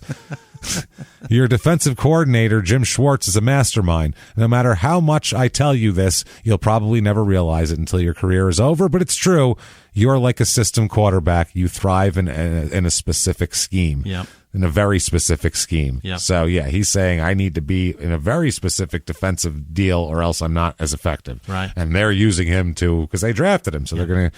When you draft a guy in the first round, you figure out how to make him work the best. You'll do that. Schwartz is a genius. Yeah, he is. And he was. 2007 comes along. He has another son. Oh, my. Albert the Fourth. What? Let there be the fourth. Albert. He did it anyway. He did it anyway. Albert IV, not even his first son, which blows my fucking mind. That's pretty shocking. Albert IV. After he's like, he's juniors. Yeah. Yeah. That's a lot. After he's humbled himself. Yeah. He was too proud to have one earlier. Yep. He's a junior fucking squared, man. He had to make himself feel better by naming a human being after himself. Well, now he's feeling himself. Yeah. So now he's like, you know what? He's Albert IV, motherfucker. So here he is, everybody. Watch out for Albert IV. Did that he's only 13 now, so leave him alone. But at some point, that Browns lineman that drilled the quarterback with his own helmet last year. Oh yes, swung and hit him with it. Yeah, that didn't get 5 games. I don't think it did. No, it may have gotten 3, huh? Did it? Yeah, I think it may did. have been. Or maybe that article was from last year, so maybe it was since then. Since then, who knows? So he was out of the league. I mean, they wanted him gone forever. Yeah, I knew that wasn't going to happen. That was going to stick. Yeah, that wasn't going to fucking happen. But the stomp on the face is worse. By far. Really is. Yeah. He took the guy's helmet off and tried to fucking. I mean, that's what he did too. I've seen guys swing helmets at each other before. That's not that I've seen. But he took the quarterback's helmet off with the intent of hitting him. He tried to take his head off with the helmet, but he still didn't then try to stomp on his face. Like, there's just something different about that. It's just the helmet's a blunt object. What's on his feet are fucking knives. That's sharp. Right. That's what I mean. That's the difference. Stab him in the face with shoes. That's the difference. That's unbelievable. Stabbing you with shoes. That's great. So Albert IV is born. Ring the bells, everybody. Yeah. During this season, light the smoke. Light the smoke. On September 9th, 2007, the season opener against the Jaguars, Albert is called for unnecessary roughness when he slams Maurice Jones-Drew to the ground after a tackle, and he's fined $5,000. And afterwards, when asked if he would be gentler during a play, he commented, quote, "I'm not going to be any gentler or whatever. Maybe I'll just hold them up, or maybe I'll just help them up after.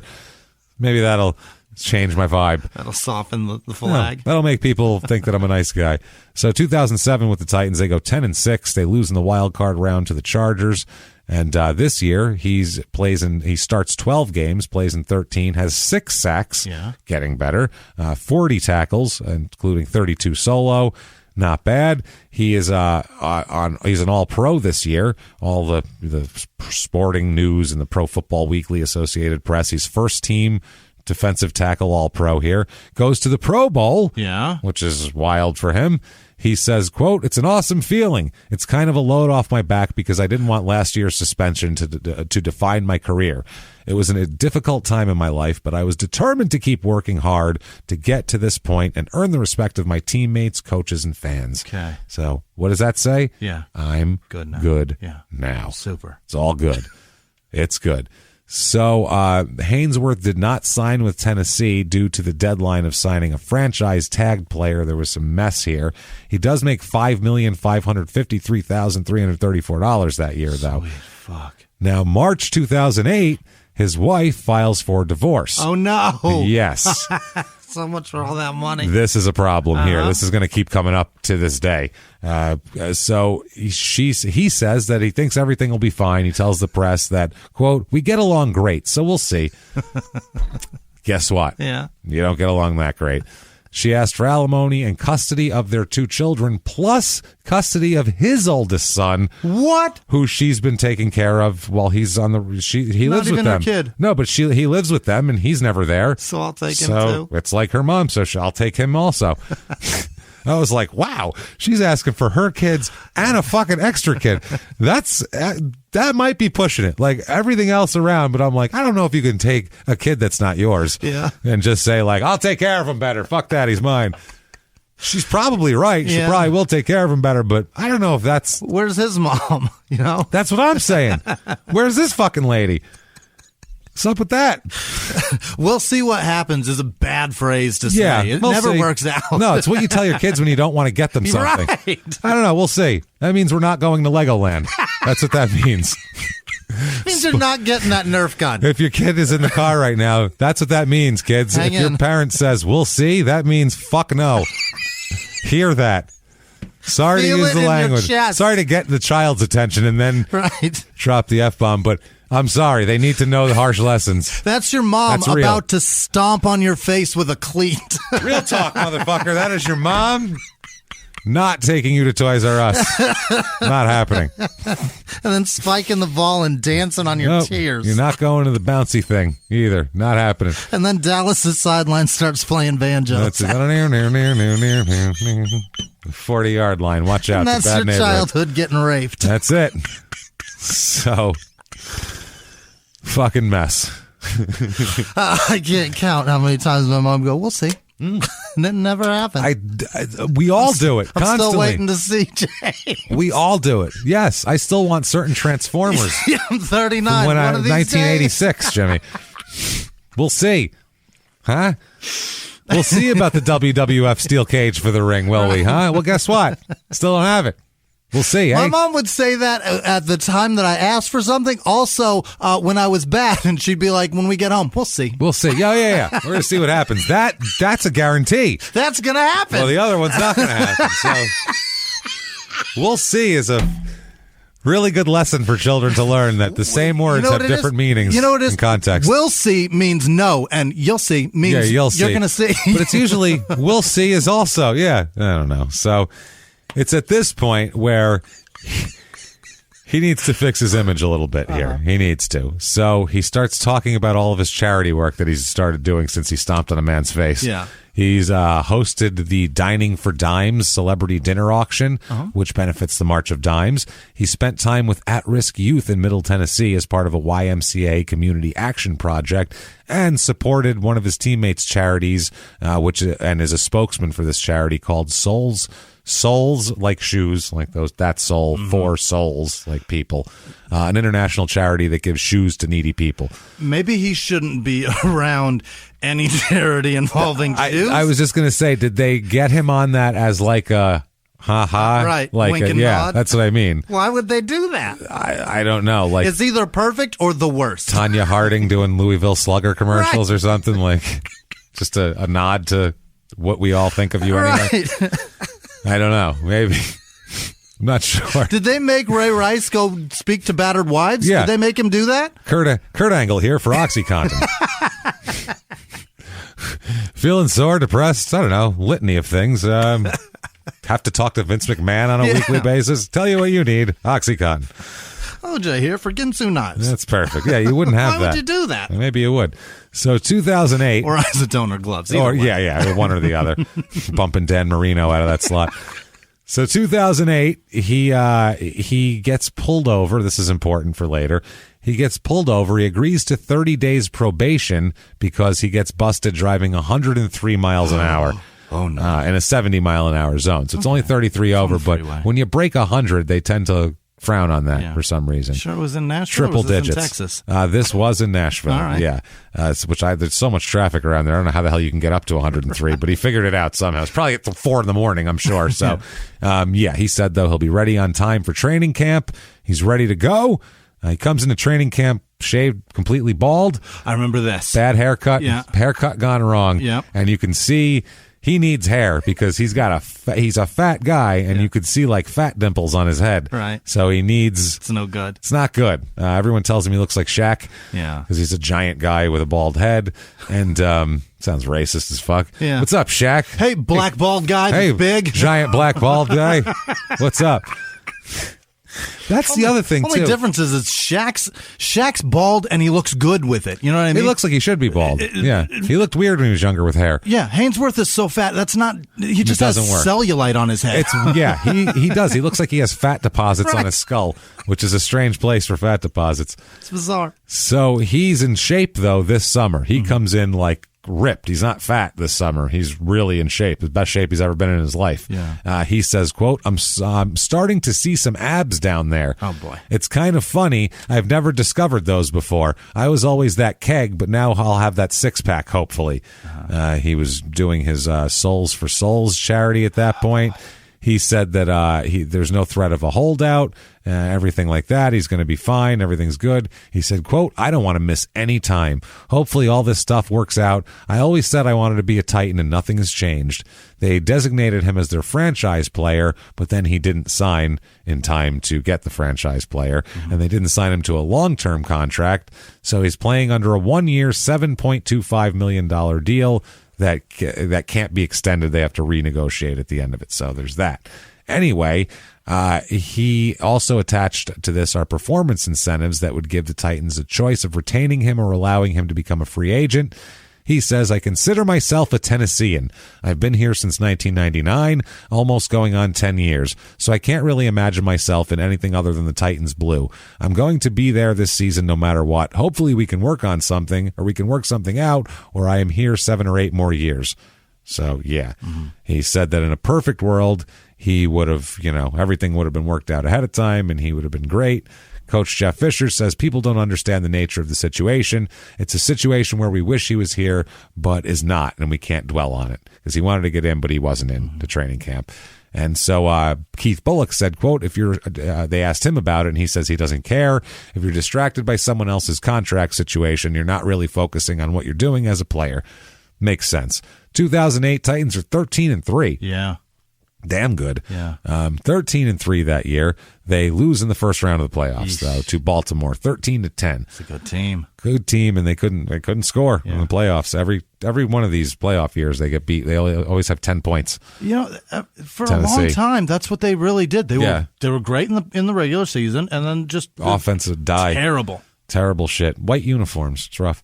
So, those white unis, man. Yeah. It's just they're not successful over history. Scary. They're not scary. No. The Dolphins are one of the few white helmeted teams to ever win anything, Yeah. and they haven't won it since the goddamn fucking 70s. So there you go.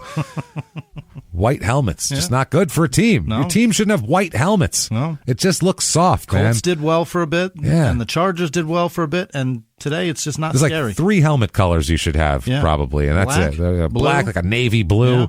I guess like a dark green is okay. It's fine, yeah. Yeah. You want that like that Bears midnight blue. Yeah. That's cool. Yeah. Or like the Denver, old-timey yeah. Giants midnight blue that was like practically black, not the Right. one they have now, the sparkly blue fucking Jesus Christ.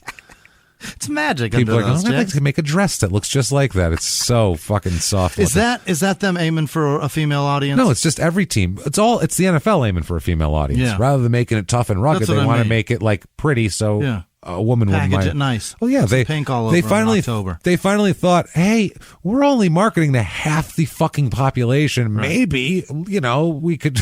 Yeah. Duh. Yeah. So yeah, they started trying to get women into it. Reese, the last 15 years or so, they've had a lot of kind of pushing toward that. It was market. really Denver's market kind of when they changed their uniform and made it softer. I mean, it has the nice solid points on the orange coming around, but it's still a pretty soft looking uniform. You know what I mean? Yeah. It's an attractive uniform for like eye appealing. Their other uniform was ugly as shit. I loved it. Uniform. I loved it. Yeah, it looks really cool. I like the those brown old and ones. yellow. I like that. Dude, those old unis, those 80s Broncos with the blue helmet with the D. Fuck and the yeah. God, those are the It's cool. best with those fucking orange jerseys. Yeah. Those are great. And now they it's look just like, soft. Well, they look distinctive. Yeah. You could see a silhouette of it, and you're Right. like, oh, that's the Broncos with Yeah. that. Whereas now, they all look like that. Yeah. It's just not the same. But they didn't win a Super Bowl until they changed True. them, so that's something. Very true. Very, very true.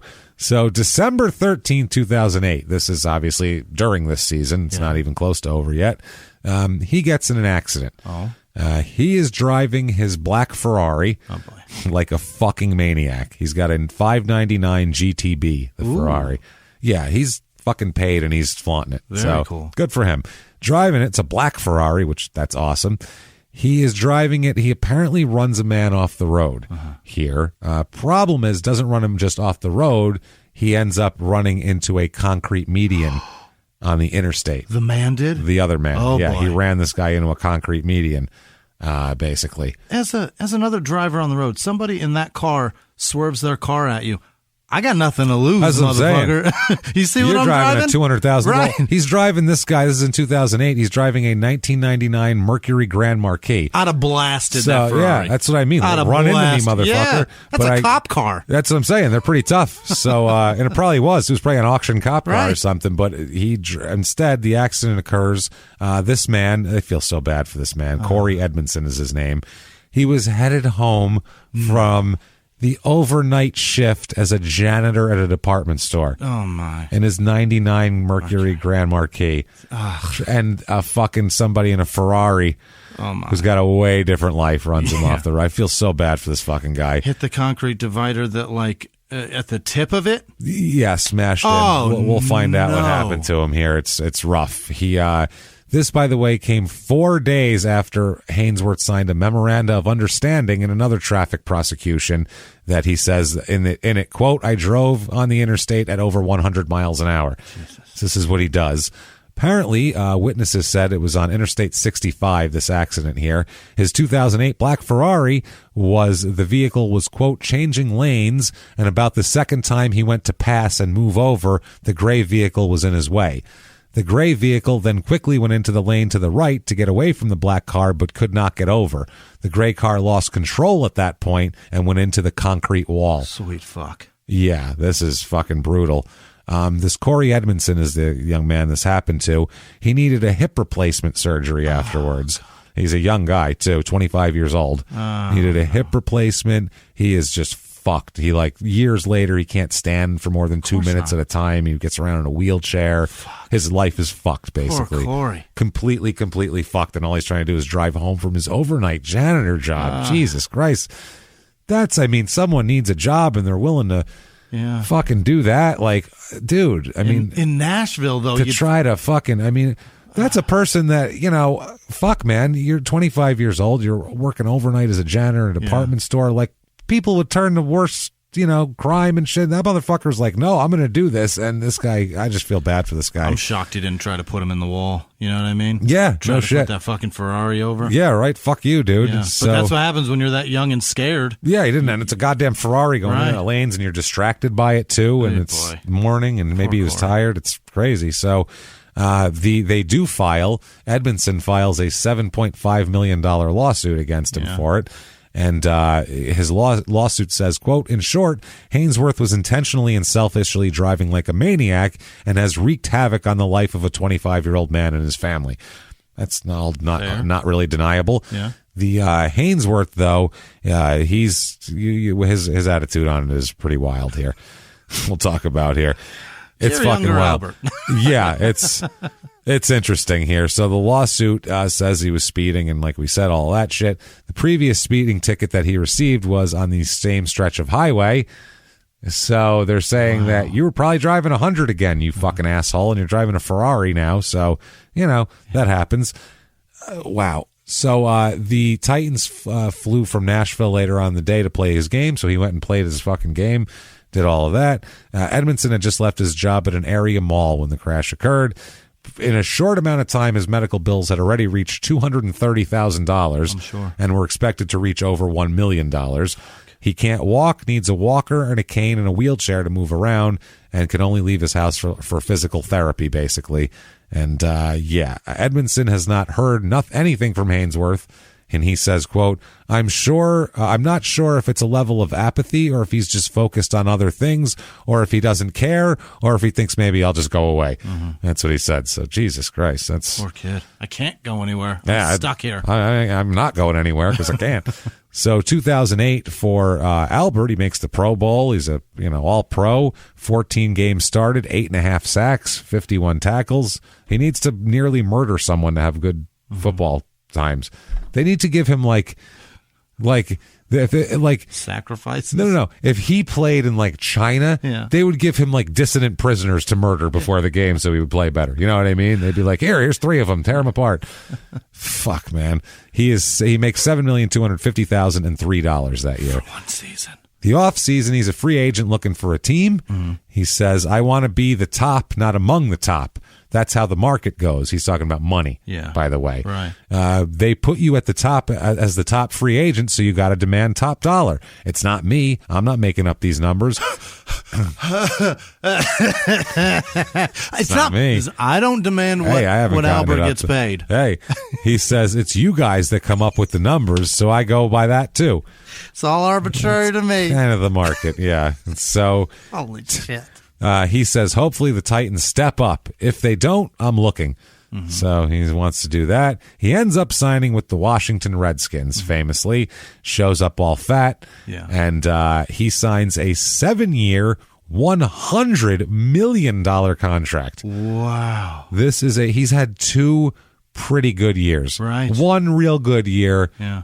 1 decent year. 3 mediocre years and almost killed a guy twice. In the last 2 years, he's made $12 million. That's what I mean. So he's demanding big cash, money. and he got it. He got it. $5 million signing bonus, too. This includes right away that he gets this year. He says that he was offered more money by Tampa. He says the deal was expected to pay him $32 million in the first year, including $41 million guaranteed, and the contract could have reached $115 million if all the incentives were met. He's getting Brad Pitt money, James. That's what I mean. This guy has a number-1 box office fucking movie. Holy this is a lot of shit. fucking money. So he reported that they offered him a $120 million a year deal, $120 million deal. He said he took, quote, a discount to play with the Redskins because of their large fan base and media outlet, something that he didn't have in Tennessee and that they don't really have in Tampa, he said either. So in April 2009, the Titans asked the NFL to file tampering charges against the Redskins, claiming that they contacted him before the free agent period began, which I think happens all the time. Probably does. So, yeah. He said that he said, quote, no, I could have made more money with Tampa Bay if I had really wanted to. He said they offered me a whole lot more, even with their tax situation, it could have been 20% more. There's no state income tax in Florida. So, yeah. What? Holy, that's awesome. Yeah. There's no, well, I mean, you have to live in Florida. So yeah, that's the point of it. With that kind of cash. You could pay me everyone else's and I'm still not living down there. I don't give a fuck. If you made $40 million in a year in Florida, stay for a year and then get the fuck out, James. That's what I'm saying. That kind of money, you can leave. I would happily pay millions of dollars to not spend any time in Florida. Talking about half the money. I don't. $20 million. Nope. Why would I live there? $20 million. Name That's why. one positive thing about Florida besides that. That's it. That's all. There you go. Not enough. It's worth it. What's your fucking life worth? I'll play for you, Tampa. Never. I'll play for you and I'll live somewhere else. You can fly me in on Sundays. I'm not living in Tampa. You could do that. I would not live. No. Sorry, South. Fly in. I'm not living down there. It's fucking humid. Fly in and get out, James. It's humid. It's gross, and I can't take y'all every 5 fucking seconds. I know a lot of people say it. I'm not saying I don't like you. Right. I'm just saying I can't live amongst you all the time. I can't do it. It's just that's so Can't genius. That's a good reason to. How does that Not good team? enough. How does that team suck so? That's why. Because that's how shitty Florida is. That's how bad Florida is. Even Tampa for millions. That's why your team sucks. People pay millions of dollars to not have to live in Florida. People pay That's how bad millions it of is. dollars to suck in Buffalo. Yeah, at least it's not Florida. Think about that. That's unbelievable. Like if you're like the Miami Heat, you're trying to sign a player and the Lakers sign him away from you. You just lost a play. He paid literally. Yeah. He's going to pay $17 million to not live there. Yeah. That's how fucking terrible where you live is. Unbelievable. It's fucking disgusting. That puts it really into perspective. I hope people are listening to that real close. It does. People will suck shit through a straw in New York as playing for the Jets. In New Jersey, not even in New York. To not live in Florida. That's how fucking awful where you live is. I don't know how you live there. I don't care. You can tweet at me all you want. Yeah. Defend Florida in public. Enjoy, motherfucker. Sorry. That's I will just crazy. retweet that shit and go, look, isn't this hilarious? Suck a dick. That is unbelievable. Yes, it's that bad there. That's how bad it is. Well, I mean, I could have made $20 million more, but it's Florida, so I said, no, I don't want to be there. They have roosters running around the street in Tampa, so I'm not comfortable with that shit. I'd rather be in Washington, D.C., where they have rats the size of house cats. We saw them. I'll deal with that. I would. Better than Florida. Sorry. Streets run at a diagonal for no fucking reason. Yep. Better than Florida. Better than Florida. Still somehow makes more sense than Florida. Somehow. How does that happen? What is it down there? It's weird because when we go down there and we do shows, we meet all of our listeners and they're all really normal. Normal people. Awesome, great people. 1,000 normal people in the crowd. And we're like, this is great. Everybody's great. And then we go outside and we go, what the fuck happened? Where are those people? Why aren't those people out here? How did everybody disappear and these people replace them? Come out from inside. Come outside with me. Because I don't know where the fuck everyone else is living. Balance this shit out. Dude, I'm telling you, that's what it's like, though. It's like, how are you people all from here? You're so, like, we have the only people who like us in Florida are the only normal people in Florida. They all like us, we feel like. Well, then there is an older lady who carries a gun fucking everywhere. And she's great. Yeah, she's great. We love that lady. There's the Florida part of her. Yeah, absolutely. That's true. She's amazing. She's a great lady, though, man. Her. I fucking love that lady. Every time we go to Florida, I look she's forward like to seeing her. An older lady, and she's like, I'm sitting right in the front row packing heat. Ain't nobody going to come near you boys. That's what she said to us the one time because we were... Hugs, be careful now. Yeah. And she said, anybody gets mad at you, they're going to have to get past me first. She's been to like multiple shows, and we're like, we love you. You're the greatest. 357 under him. We have our own like elderly woman Secret Service agent in the front row ready to... We have an elderly Tackleberry's mom. Yeah. So if you see us in Florida, don't come near that stage. An old lady will shoot you. Don't rush the stage because James hates your state. Nothing to do with us. She likes us more than she likes your state. She will buck shots on your ass. And I don't doubt her for a second. Not at all. She'll be acquitted, I'll bet too. It's straight. Yeah. Straight shooting. She can do it. So he says about Washington, you look at Washington, they've got a lot of pieces together. They're right there. They're in a huge market, one of the largest markets in the world. You've just got a large, huge media outlet, and it can be life beyond football. Going to Tampa, I mean, great city, he says. Looking at it from an off-season standpoint, I love the water. I love to be out in the sun. It's just awesome, but it would have been like another Nashville. Tampa doesn't have that big market, and they don't have that huge fan base like the Washington Redskins do. So I think it was a choice to look at it that way. Yeah. He says there was a lot of teams that wanted me. Said the Giants made him a big offer. Thank fuck he didn't take it. But it was less than the Redskins and the Broncos. Also, the Falcons and Broncos made offers as well. So that was close. You dodged a bullet on that one. He says that he loves Washington and he's happy to get out of Nashville. He says, quote, I'm doing quite well. I think it's a good fit for me. It's almost like I was getting too big for Nashville. Oh, boy. This is the attitude he's got now. I was just too big of a fish for that pond, you know? I hate it. He says, it's like you're in kindergarten or first grade in the same elementary school, and you're this young kid at 6 years old, and you do something like misbehaving. You get to the 4th or 5th grade, and you grow out of that, and you still have those same teachers that view you the same. That makes sense. Yeah, because people don't forget when you stomped a man's fucking face. Yeah, and they're not going to forget in Washington either. It's like 300 miles that way. Right. It's really not that far. I mean, I forgot, but nobody else forgot. No one else is forgetting. He says, that's kind of how I felt in Nashville. No matter what I did, they always wanted to refer to me the same way as when I came into the league at 20 years old. In D.C., I have a clean slate. I can go out, have fun, play the game, and try to build this legacy I'm working on. Oh, boy, he's got a legacy now. Yeah. He says that the Titans dragged their feet in negotiations, and, he wasn't with that shit. He says they wanted to get something out of it, the Titans did. They wanted to get a draft pick. Now they feel like they lost me, so they feel like they want to get a draft pick. That's why they're trying to get the tampering charge on there. He says that the Redskins called at 12:15 a.m. when the free agency came through. Right. The Giants called right after that. Actually, Tampa was the first team to call. Then Atlanta called, and the Denver Broncos called right after that. He said that by 2 a.m., the Redskins had made a formal offer to him.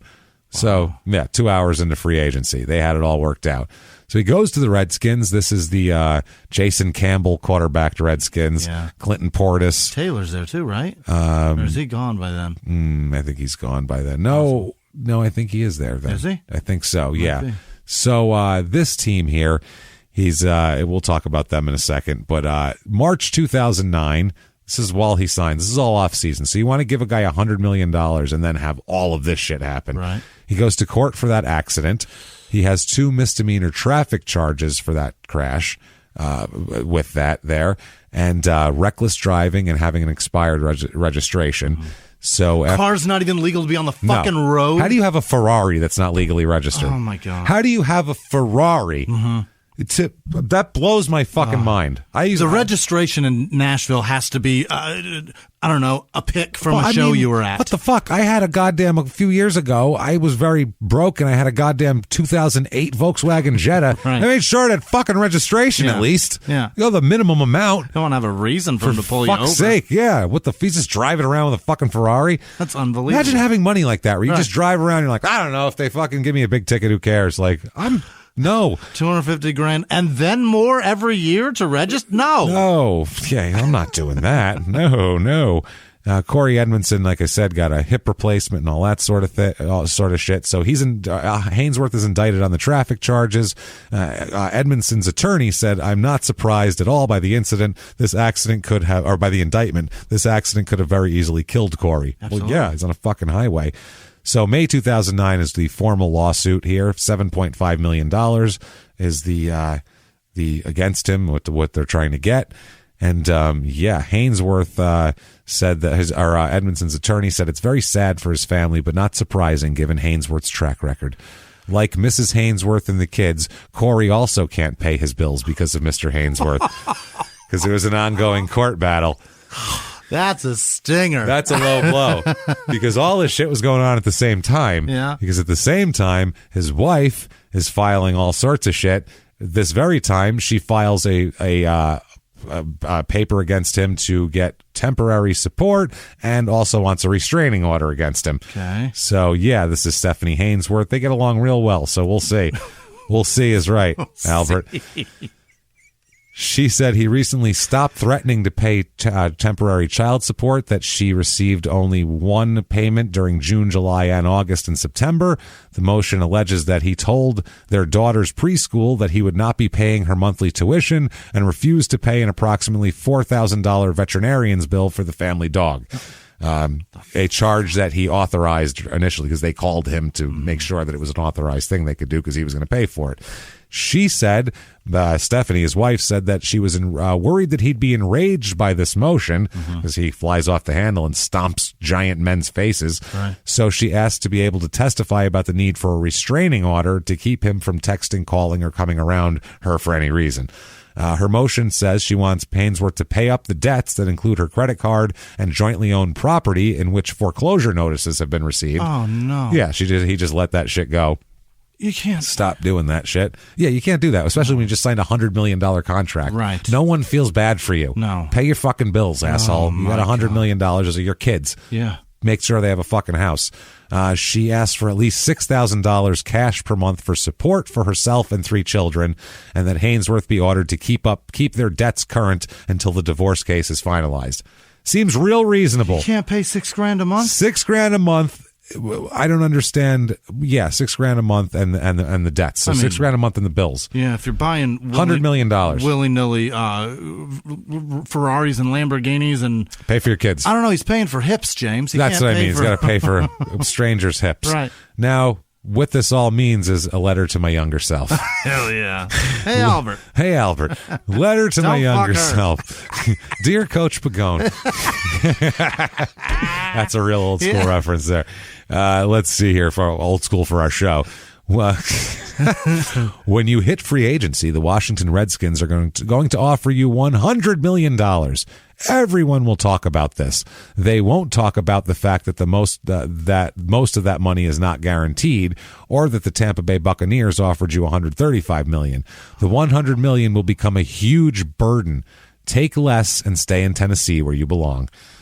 So take more and go to Florida. No, 135. That's not real though. There was 115, and then there was, if all incentives were hit and everything was perfect over a 7-year contract, then he would have got an extra $20 million. But that's not possible. Okay, that's none of those things ever happened. So that's the absolute max out. That's a very Master P designed contract. Exactly. No, it's like when a guy gets arrested and they're like, he's arrested, he's on 5 charges. He could do 145 years if sentenced consecutively on the maximum of every it's right. Like, he's going to do 6 months. What are you talking about? And he hits the lucky Powerball one. Yeah, you never know. He could hit the multiplier, and then it's in. All bets are off. Then you're fucked. Yeah, who knows what could happen here? So take less money and stay in Tennessee where you belong, he says. Oh, boy. So 2009, the season hasn't even fucking started yet, by the way, his season here. They go 4-12. Yeesh. Yeah. The Redskins were shit. They were shit. Yeah. Ever since Dan Snyder took over, he's been trying to figure out how to fucking make them What's good. the formula? With money, and it ain't working. It's called get better players. Yeah, get better players. So he starts 12 games. He only plays 12 games, this guy. He's not playing much more than that. 4 sacks, 37 tackles. Makes $6 million, though, in addition to his giant whatever. Now, April 2010, he buys a new boat. Oh, no. It is a 48-foot long... I have a picture for you, Jimmy. Marine Technology Inc. catamaran named Terminator. Hell yeah. And it replaces his previous skull-themed boat, Hellraiser. I want to see that All one, right. too. I don't have that You don't one, have but that's his My new one. God, that's Yeah. cool. It's a sick, fucking insane It's a speedboat. pickle fork cigarette boat. It is unbelievable. You could smuggle anything on That's this what that fucking is. That's thing. Yeah, it's a cocaine boat. Right. It's an outrun the Coast Guard fucking cocaine boat. It's got 2 502s in it. Thing does 100 miles an hour on the water. It's insane. You could die like that in that thing. Like a good that. gust of wind will Dead. throw that thing You're over. Fucking dead. And what is it called? The Terminator? The Terminator. Yeah. He says, quote, honestly, it's a great boat. I'm sure it is. No shit. Yeah. I need bigger props and it will be all right. We were running 155 miles an hour on the rev limiters all day with 38-inch props. If we had 40-inch props, we estimated it would run 163, 164 miles an hour. Holy shit. I love the way it rides. I love the way it handles. It's lighter than Hellraiser, which is his other boat. Yeah. It was a 44-foot, the other one. That's so much boat, James. It's just too much boat. 48 feet. 48 feet, going 160 miles an hour. It's a badass. I'm actually going to keep this one for a few years. Yeah. That boat comes with a tribal bicep tattoo. It's such a douche boat. Yeah, and a fucking lifetime supply of Mike's Hard Lemonade. Like, what the fuck is going on? And a subscription to FHM magazine. Oh, God. And Maxim. Maxim comes in the bathroom Absolutely. of this thing. So there's no bathroom on here. Oh, but it has a little Probably toilet on the bottom. Shitter on the bottom there. Fucking boat. He says, on past boats, I've gotten awards. I had last year a red boat. It was called Hellraiser. It had flames all over it. It had skulls and burning skulls. It was pretty wicked. Everyone was like, it's crazy. It's crazy. In July of last year, I sold that boat and started a new project, a 48-foot MTI. When you see the pictures, it's pretty intense. It's pretty crazy. Everyone is like, oh, my God, that's your boat? Yeah. How the hell is he going to get any crazier? It's like you just one-upped yourself. I guess that just means I'm in a league of my own. This boat comes with a friendship from Mickey Dude, Rourke. Yeah. He comes with it. He delivers it to your house. You open the door, and there's a honking outside, and he's like, hey, Albert, how you doing? Come here and pet my chihuahua. Come here and pet. What'd you say to me? I'll fucking fight you, Albert. Don't think just because you're big and 30 years younger than me and much tougher that you could kick my fucking ass. I'm Mickey fucking Rourke. I'll kick your goddamn ass, Albert. Look at my face. I got nothing to lose. Albert, I got nothing to lose. This is all, I don't even know if this is real or plastic or what I got in my face anymore. That's how fucking little I care about my flesh. I care about my face. You could look. See that? I'm punching myself right in the cheek, Albert. I don't give a fuck. You can't hurt me. So, can I go for a ride on your boat? What do you say? He's like, hey, man, I'm not going out right now. Maybe a little while or some shit. He's like, oh, wait. I'll sit in the boat. I got nothing to do. They don't got Expendables 4 until next year. Luckily, it comes with a Maxim, so I'll just go out there and read it while you're in there, and I'll be reading the Maxim. Read the Hometown Hotties. They get the last 6 months, last 6 issues are in there, so you take your time. All right, okay, very good. But remember, you know what I mean. Okay. I saw Expendables recently. That man's face is terrifying. It's fucked. It is so fucking frightening. Between him and Stallone, I'm like, who is lumpier and weirder? And right. Whose face doesn't belong more? Yeah. Who had a stroke more recently? Right. Neither of them had strokes, yet they're drooling. Oh, yeah. So May 2010, Sylvia Mena, a stripper from New York, claims in a $10 million lawsuit that Haynesworth impregnated her 4 months ago and left her with no financial assistance. What? Her lawyer says that he had promised to take care of her, but left her after a brief relationship. Okay, so June 22nd, 2010, sued again, this time by a bank. Clayton Bank and Trust has sued him, claiming it's in Knox County, Tennessee, alleging that he's failed to make payments on a loan in the amount of $2.38 million. According to the suit here, he entered a commercial loan agreement for the original principal of $2,381,688.58 in 2009, and then they entered into an extension agreement with the date of 2010 in February, and he failed to make any payments in accordance with the agreement. They're seeking just more than $2.4 million in that suit, and he declined on that. Now, if it could get any worse, July 2010, he shows up fat as fuck. Yeah. Out of shape, and fails his conditioning test. Stress eating. This is the basic test that everybody does when they get there, just to make sure that you're not like technically disabled. You know what I mean? I don't mean anything against a disabled person. Right. I mean, they're just making sure that you're literally conscious. Yeah. Your heart's pumping okay. Cognizant, your motor skills are you there. You can move, and you haven't like horrible things haven't happened to you in the off season. That's all it is. And he fails to complete the second part of this test. Wow. And it goes on for fucking days. Do you remember how many days it kept going? Albert Haynesworth failed again today. It was like 3 days of, is he ever going to pass this test? It's like step up, step down, step up. Yeah. Albert, step up. Step up. I ain't doing it, man. I got a boat to do. I got a boat to ride. I got boat problems now. Hold on, Mickey Rourke's calling. Wait 1 minute. Albert, I'm on your boat. This thing's beautiful. I know you didn't invite me, but I'm here anyway. He passed the first part of the conditioning test, but failed to complete the 2-part process and did not pass.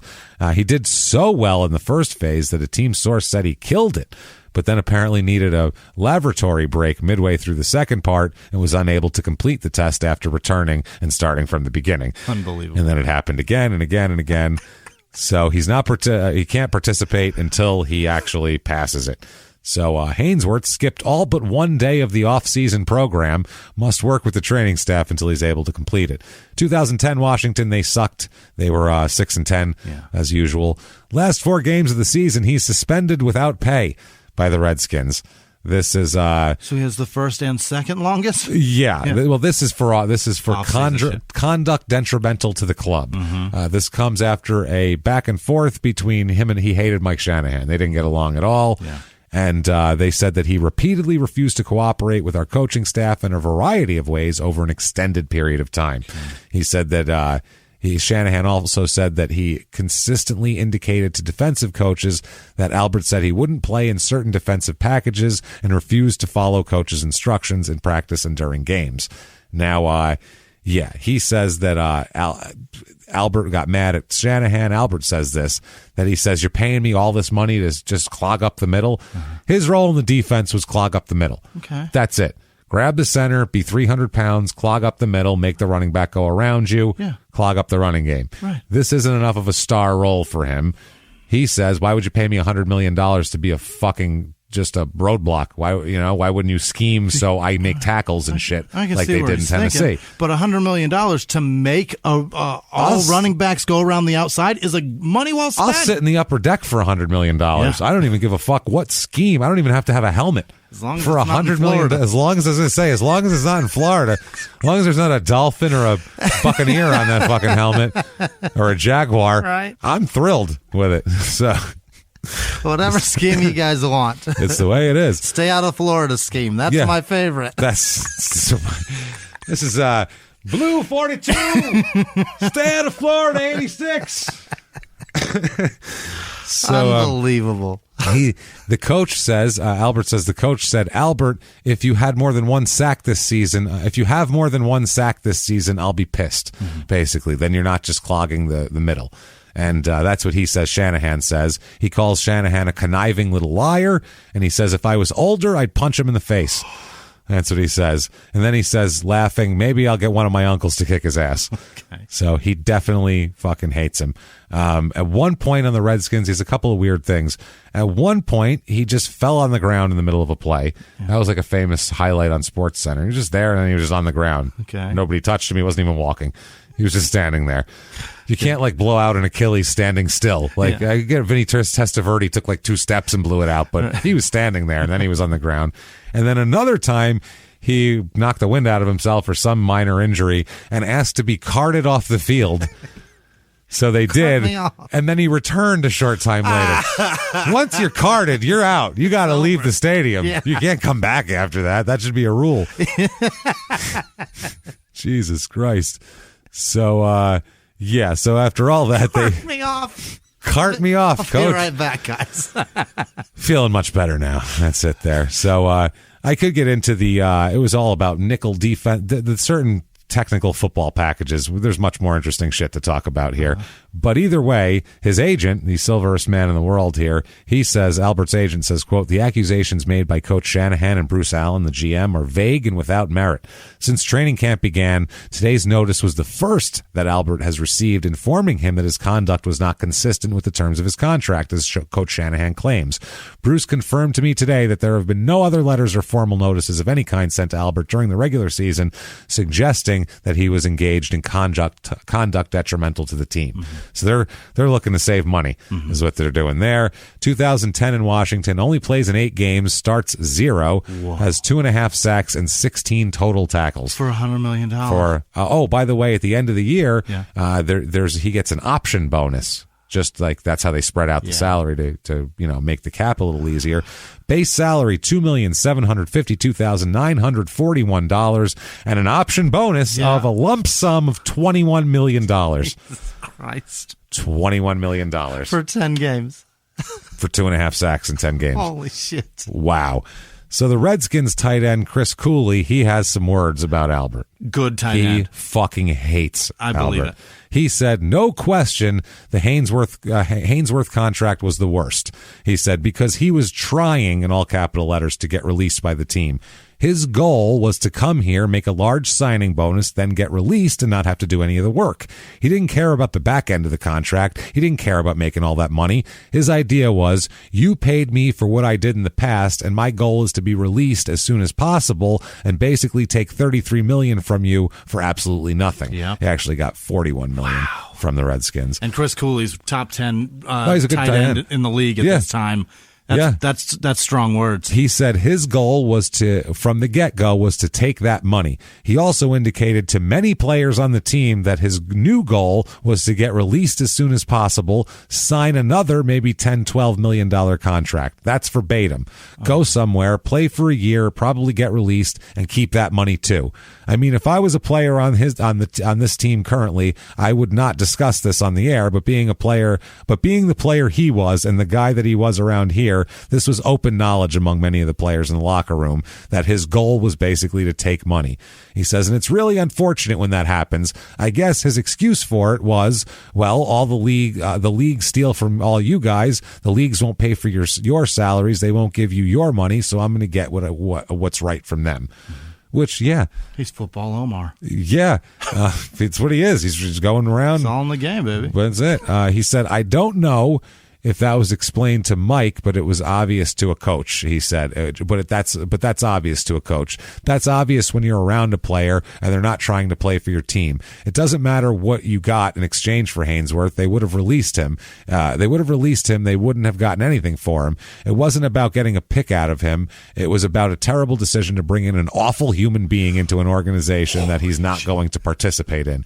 You should know that. You should be aware of that. So. Ouch. Yeah. Letter to my younger self. Yeah. Dear Albert, don't be a piece of shit. Don't be a dickhole. He says, quote, when you get on that first call with Dan Snyder and the organization in Washington, it'll be all good. We want you to play just like you did in Tennessee, Albert. We're going to let you loose and destroy the Giants, Cowboys, and Eagles. That's your job, Albert. Then your first OTA, and you're going to be introduced to a different brand of football. I can already see you rolling your damn eyes. How can football be different? I'm a defensive lineman. Well, football in Washington versus football in Tennessee was like the difference between a general physician and a cardiologist. Both doctors, one is just a little more sophisticated. Okay. Now, February 11th, 2011, he's in court here, and that is because he got in a fight on the road. Oh, no. Let's see here. 38-year-old man here says that he was in a car on the road? No, he gets out of the car. We'll find out. It's road rage. Yeah. Driver said that he was assaulted by Albert Haynesworth. He said it was a large pickup truck was tailgating him.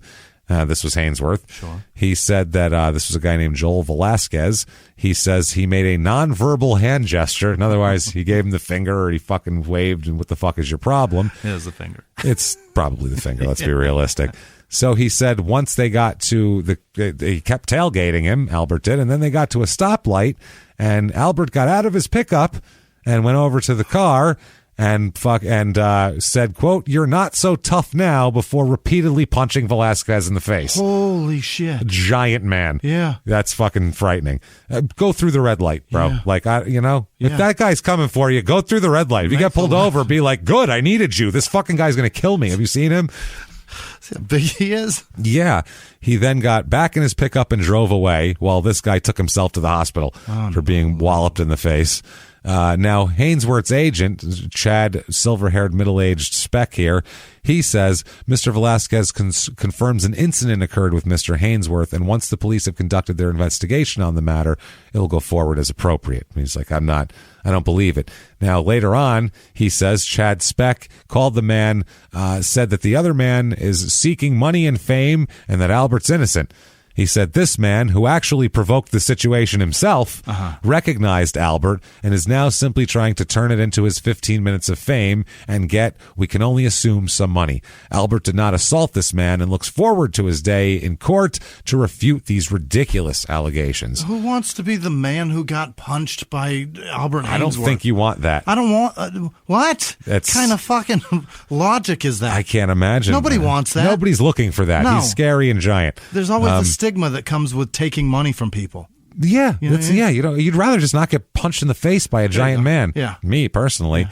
Now, later that month, okay, like 2 weeks later, he's accused of fondling a restaurant server's breast at the W Hotel. Oh, no. According to the fact statement here, let's see, is February 13th, he sat with a private party of 15 to 20 people in a cordoned-off lounge section on the rooftop terrace of the W Hotel.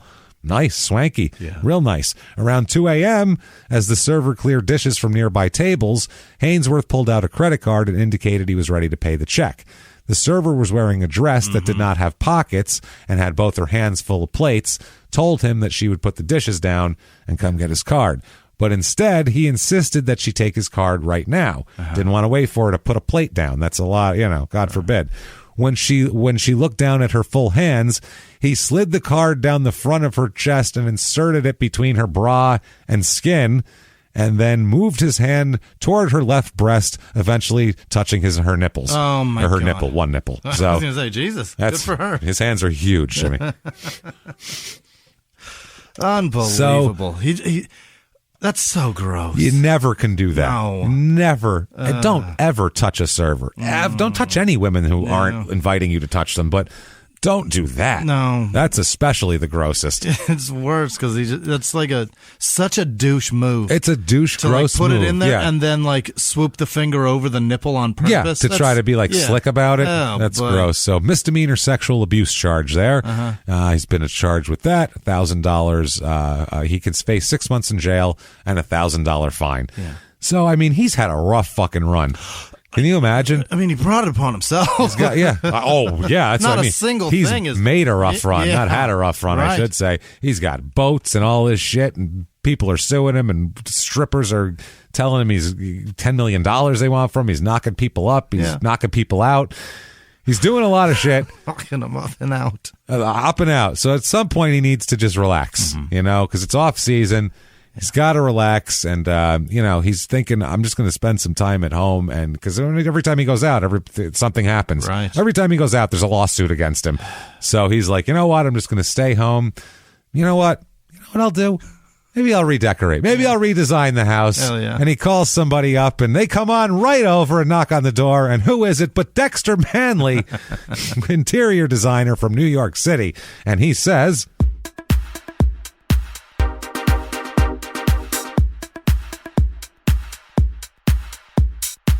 how is it that you've come to arrive here? Seriously, okay. Let's just rewind just for 1 second. Okay, number one, first of all, you're impregnating strippers. Right. I get it, but it's cliche. It's just, that's what I mean. It's cliche. You're getting boats with skulls on them. You, sir, are white trash. I'm sorry. You're white trash. If I've ever heard of you kicking people in the chest and like pulling your little hats off and stomping a man with your little pointy shoes. How dare you think you're above Tampa? That's ridiculous. You, sir, are you know what? You're beneath. You're Tallahassee trash is what you are. You are Tallahassee panhandle trash. I'm sorry. Maybe someday you can work your way up to Jacksonville, but it's really, I don't know. That's where you are. So I'm sorry. You're trash. You're trash, and I've had enough, and I'm not touching this place. And poof, and a poof of glitter and feather boa. He's gone. And Albert was real confused. He went and got a pole to try to hit the guy, and he was like, where the fuck did he go? He was very confused. He's going over an olive branch. His first response was just, stomp him or hit him with a pole or, hit him with something. My car wasn't handy to hit him with. I couldn't do anything there. So March 31st, 2011, this guy, if I'm him, I'm real careful on the road. He gets pulled over, of course, unlawful speed, going over 70 miles an hour, and gets in trouble for that. It was like a criminal, civil, but an actual arrestable offense. Divorce settlement comes in. They decided that both children would go to private school, and he has to pay for all that, pay all the bills, and, be a responsible person who signed a $100 million contract. Right. July 29, 2011, the Redskins trade him. We've had enough. That's enough. Yeah. They trade him to the one team who might give him a chance, and that is the Patriots, who are always willing to pick up somebody who's a fucking mess. They love that. And we have a letter to my younger self here about this. Yeah. He says, people are going to be all over you for your contract, and you're going to really feel frustrated. You're going to do some dumb things. But what people aren't going to see is Mike Shanahan calling you into his office saying, Albert, we just want you to eat up space. All we want you to do is grab the center and let the linebackers run free. You're going to look at this famous NFL head coach in disbelief and say, you want to pay me $100 million to grab the center? And he's going to say with a straight face, Albert, if you have more than one sack this season, I'm going to be pissed. The last thing he'll say before walking out of his office is, can't you just pay someone like $300,000 a year to do that? To take up space? You will lose your passion for football in Washington, and it will be impossible to get back. In retirement, you will discover your financial advisor has squandered most of the money you made with the Redskins, and he will be under investigation for financial fraud.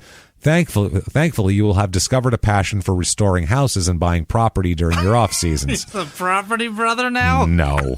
That was for a minute, not now. You'll even open up a BurgerFi restaurant in Knoxville. I know you love burgers. Instead of being on the beach in the Bahamas like most people probably think you are, you will be hanging drywall in a condo in South Carolina. And you know what? That will make you extremely happy.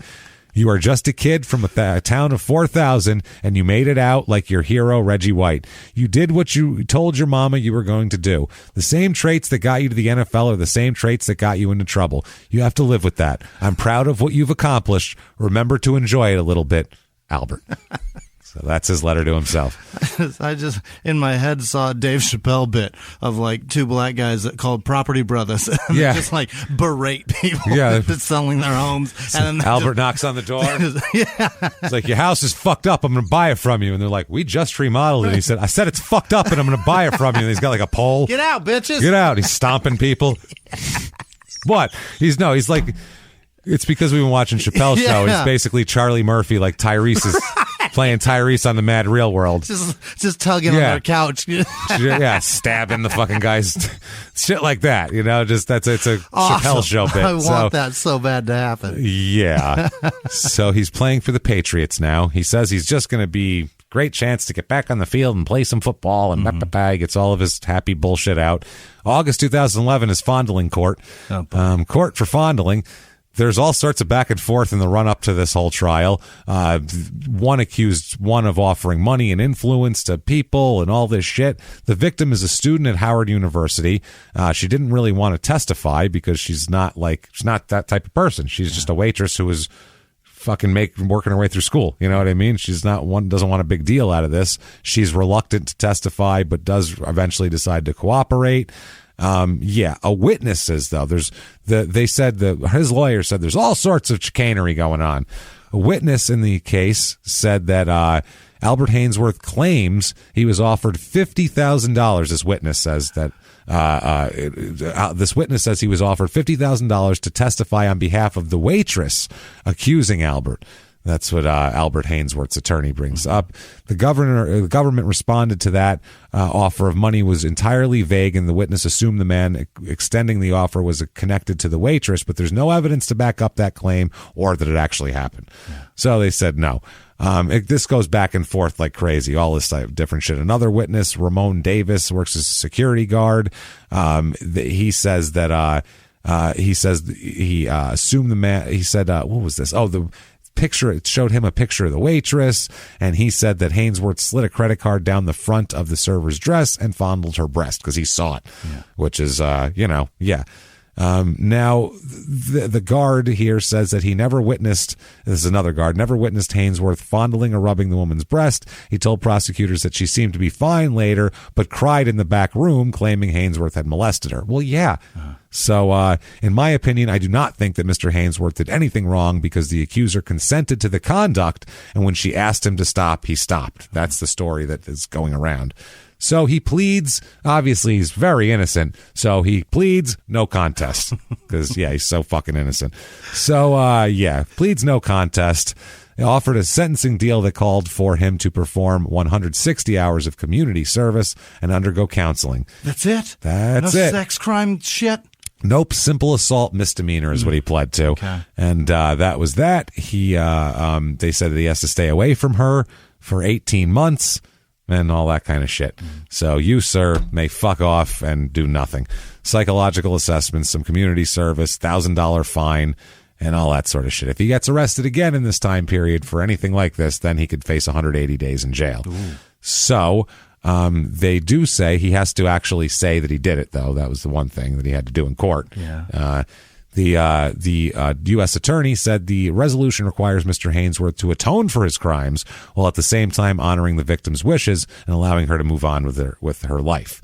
So he has a press conference and he says, look, he's telling all the Patriots people, you've heard a lot of bad shit. Right. I've been a busy guy. Right. I get it. I've been in court. I'm fondling. I understand. I like nipples. He says, everything is in the past. Yeah. Right now, I'm just concentrating on being a great player for this organization. So his victim, Edmondson, who broke his hips and all that shit, he said, I saw that on TV. It's really messed up. I'm still here and not in the past. Oh, poor Corey. Yeah. He says, quote, I guess there are bad apples in about everything. He hasn't owned up to the wreck, never accepted it was his fault. He was one of my favorite players. Wow. He says, I played the same position all through high school. He played at Glencliff High School in Nashville, and they played in the 1999 state football championship. Really? So he really was looked up to him. He knew of him. They played in the same, at the same time. He said that in there, they said that they're trying to say, Haynesworth lawyer is trying to say that he was traveling the 70-mile-an-hour speed limit when he tried to pass and fishtailed possibly on black ice, bumping Edmondson's car, which then veered out of control. He said that he certainly feels bad that Mr. Edmondson was injured in the accident. Albert Haynesworth is a great guy. This is his lawyer. Wow. He's really a decent human being. Mr. Haynesworth would like to resolve this if any reasonable kind of accommodation can be reached. And, so they need, fucking accommodations, ramps and shit is what they need for accommodations at this point. So, it's rough, man. He says that Edmondson said one day he'd like to be able to go out and do normal stuff. I hope to get well enough someday to take care of my parents the way they helped me. Oh, boy. Jesus Christ. So November 8th, 2011, he's cut by the Patriots. This is too much for us. This is silly. No, I think he had one tackle for them total. Oh, my. And then November 9th, 2011, the Bucks pick him up off waivers, the Tampa Bay Bucks. Really? Yeah, because fuck it. They wanted him earlier. They'll give him a shot. He could have sidestepped all these problems and just gone there in the first place. He plays in 7 games for them and doesn't really do much. Has a few tackles, whatever. So that's the end of his football career. He ends up with 30.5 career sacks. Big deal. Makes $1.5 million that year. Released by the Bucks. The Bucks saved $7.2 million by releasing him because of a cap problem. Sure. Career money total, $57,356,288. That's a shitload of money. But he still blew it, man, because he could have made so much more. So much more. So let's see. What is this? December 20th, 2012. He gets some more tickets. Failure to wear a safety belt. Unlawful speed again. Stop speeding. Yeah. Stop buying Ferraris. Stop driving. 2013, suing his financial advisor. He sued him. He's eventually awarded $390,000 in an arbitration settlement. Oh, boy. Wow. March 15th, 2013, improper use of the HOV lane. I don't know. It's two people. I mean, he's pretty fucking big. Hey, this is on 300-something pounds, man. I'm using both seats. Come on, man. I'm huge. They're occupied. Yeah. So you could have 220-pound people driving, and that's two people, but I'm more weight than that? Come on, man. Let's see. What else does he do there? Oh, yeah. Also, what is this? Oh, no insurance. He didn't have insurance. Jesus Christ, on the same trip there. Wow. Oh, and an expired tag for more than 6 months. So it's not registered. Just no driving registration, a car. no insurance. Just driving a car around. Oh, my God. I'll just drive it. July 16th, 2013. He's speeding again. More speeding there. Municipal road speeding in Broward County, Florida. July 31st, 2013. Red light camera violation. He drives like shit. How does he have a license? I'm actually proud of my driving right now. Dude, he's the worst. The worst. 2013, after all this, he says, I'm thinking about making a comeback. Boy. Get the fuck out of here. January 6, 2014, another red light camera violation. Halloween 2014, he almost dies. What? He woke up in the middle of the night. His head was pounding. He said he ate an entire pack of extra strength pain relief powder. Fuck you, drink. Maybe it works faster. He couldn't see straight and lost his balance. Wandered around his house. He called his ex-wife, texted a cardiologist that he knew. Mm-hmm. Like, that's how fucked up he was. He's like, I got to call my ex-wife. That's when you know something's wrong in your head. Finally, when the sun came up, he left for the emergency room, and he could barely walk down the hallway. One doctor said send him home, he's just got a migraine, but his cardiologist said, quote, I know this guy. He's a retired defensive tackle. He can handle pain. Yeah. It's not that. He's not just because they think he's just being a pussy. Like, they don't even feel normal pain. Right. These guys, they have such a high level. So they said, let's test him out. They did a battery of tests. He forgot how to sign his own name. Oh, no. And struggled to spell certain words. So they ended up finding out that he could handle extreme pain because he's had 2 brain aneurysms. That's what's caused this, too. Yeah. This is post 2 brain aneurysms. Yeah. This is this night. Yeah, right now. He just had, that's God. why he's got a headache. His blood vessels are swelling and then leaking inside of his skull. And, doctor said they put coils inside of his brain to stop the blood vessels from expanding. And then they ended up adding a stent when that failed. He was in intensive care for 11 days. Confined to a hospital bed, where he said, damn, I guess that's what death feels like.